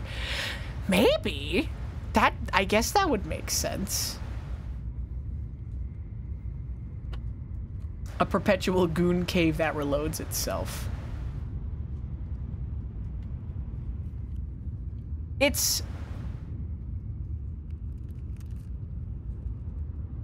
mean, we're getting into like we're getting into the realms of like parasociality as well too, though. Where does that fall into place? That's right, Jay.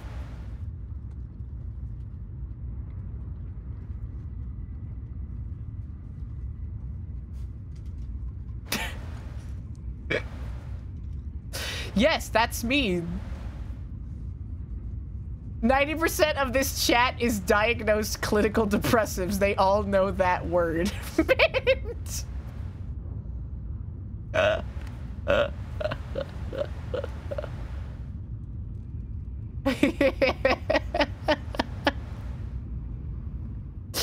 mean, chat reflects the streamer. What can I say? It's the ratio for every chat. I would say that that's pretty accurate, yeah.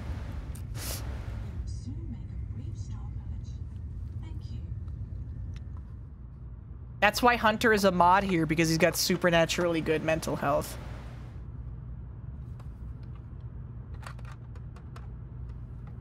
We're on Twitch. We're on twitch.tuvalu. We're Twitch chatters. Of course we're clinically depressed.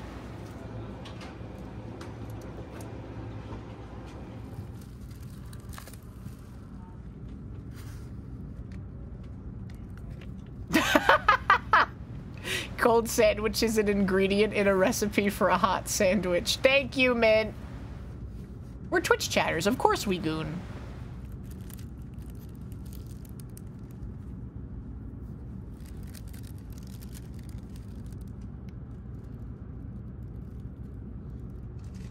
Thank you, Mint. It's not food, it's ingredients.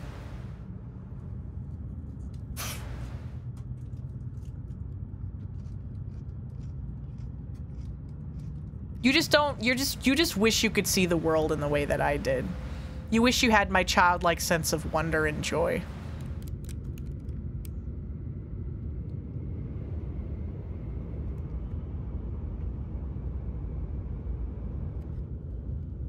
You can eat ingredients. You can eat as many ingredients as you want.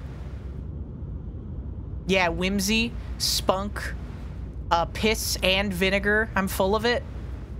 I'm full of both piss and vinegar.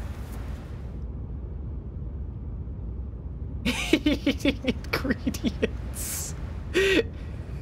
Yeah, the fried one, the fried chow mein noodles that you're supposed to put on top of salads.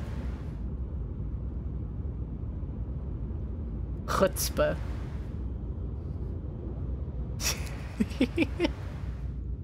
Everything is just ingredients. Sometimes. There has to be an ultimate food then. That is a food that the ingredients are only other constituently completed dishes, right? What would the ultra food be? Sake jelly? And a fig Newton?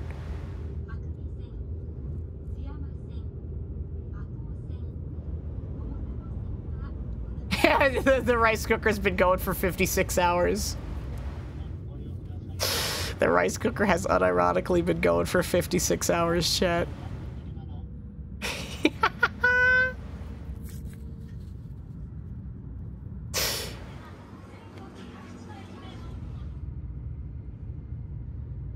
Hard, it's probably hard by now, yeah. It's probably no longer edible. Why? I don't know. Just, I didn't feel like it. I didn't feel like, I don't know.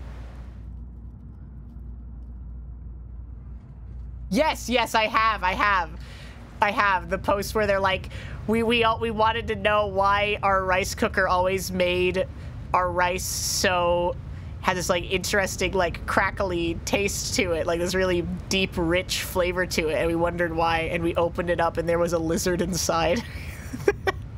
A lizard had crawled inside and was getting roasted with the rice for years.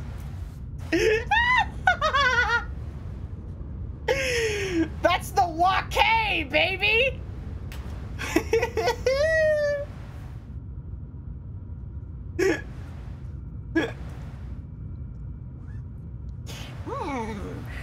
One bottle of roasted newt. The rainbow rice.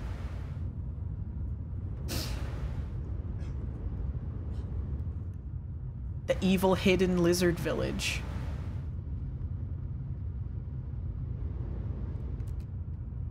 You keep forgetting about that post and someone keeps reminding you. What's this? Yeah, there we go. The lizards in the rice cooker. Oh my god, that's so gross. It's so much grosser than I remember because there's multiple. That's right, Jay. That's right, Mike.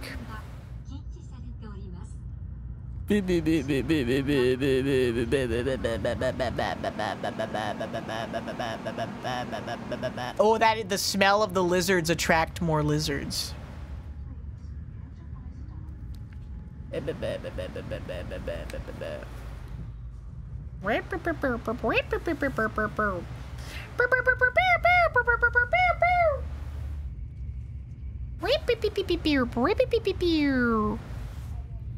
Boop, boop, boop, boop, boop, boop, boop, boop, boop, boop, boop.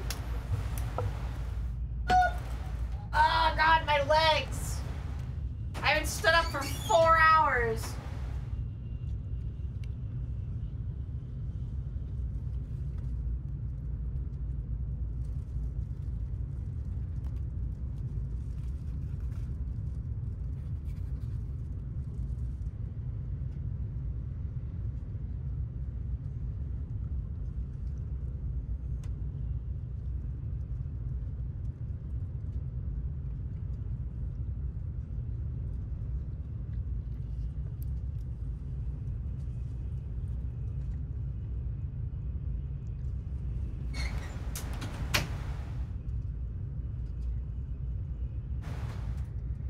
It is now also officially cold enough that we can turn the air conditioner off. You're getting blood clots? I don't know what my record for most hours in a row, like, sat down. Probably it happened during a stream, if I had to guess. How hard is your I didn't go and check. I want to go wash my hands. Because I touched my eyes and I'm crazy. And every time I touch my eyes, nose, or mouth, I have to go wash my hands. Which I think might be obsessive compulsive disorder. But I'm not 100% sure. Do not eat the lizard rice. The rat king of rice. You do the same thing? Maybe it's obsessive compulsive disorder. You can't stop yourself from doing it. I know my dad has really bad obsessive compulsive disorder. So I wouldn't be surprised if I got like a little bit of that. It's never been like so debilitating that I can't like function normally, but it does manifest in weird ways sometimes, I guess. Was that pork floss? Wash your hands before you touch your eyes. Well, you get the goop. You get the eye goop on your hands when you touch them. Before and after.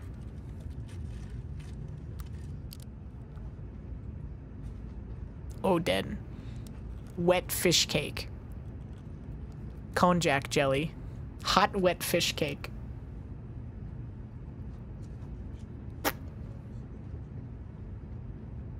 You guys ever, your face ever itch, but only when you're playing a rhythm game and you're about to full clear a song you've never full cleared before? Because I get that really bad. My nose literally never itches except when I'm playing fucking rhythm games, unironically. It's so bad. It knows. It knows that I'm about to win. Yeah, exactly. You finally finish it and you're like, oh my god, finally! Or have you ever had it where you finish it and then the itch goes away because the song is over? So that's how you know it was fucking psychosomatic, bro. My nose didn't even itch. It just wanted me to fail the rhythm game. That's why I can't play Guitar Man anymore. I wish it was easier to emulate rhythm games. It sucks that, like, the audio delay is so bad. It makes them practically impossible. Even, like, the official re-releases of shit like Patapon are basically unplayable because of the delay.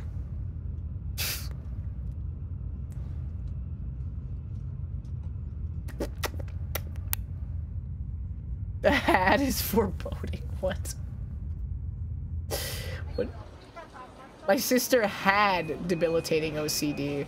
Yeah, no, okay, so OCD is one of those, mental things that can be relatively worked through. Because I used to have a lot worse compulsions than I do now, but then I, like, found a way to, like, mentally talk myself out of the loops, and so, it's not really an issue anymore. I brought back my old PS2 from my parents' house and jailbroke it to play Parappa 2, but I couldn't be bothered. Yeah. It sucks. It really does suck how it's almost impossible to emulate rhythm games because there's so many good ones. Guitaru Man and Parappa the Rappa and Unjammerlammy and Patapon and others are also available.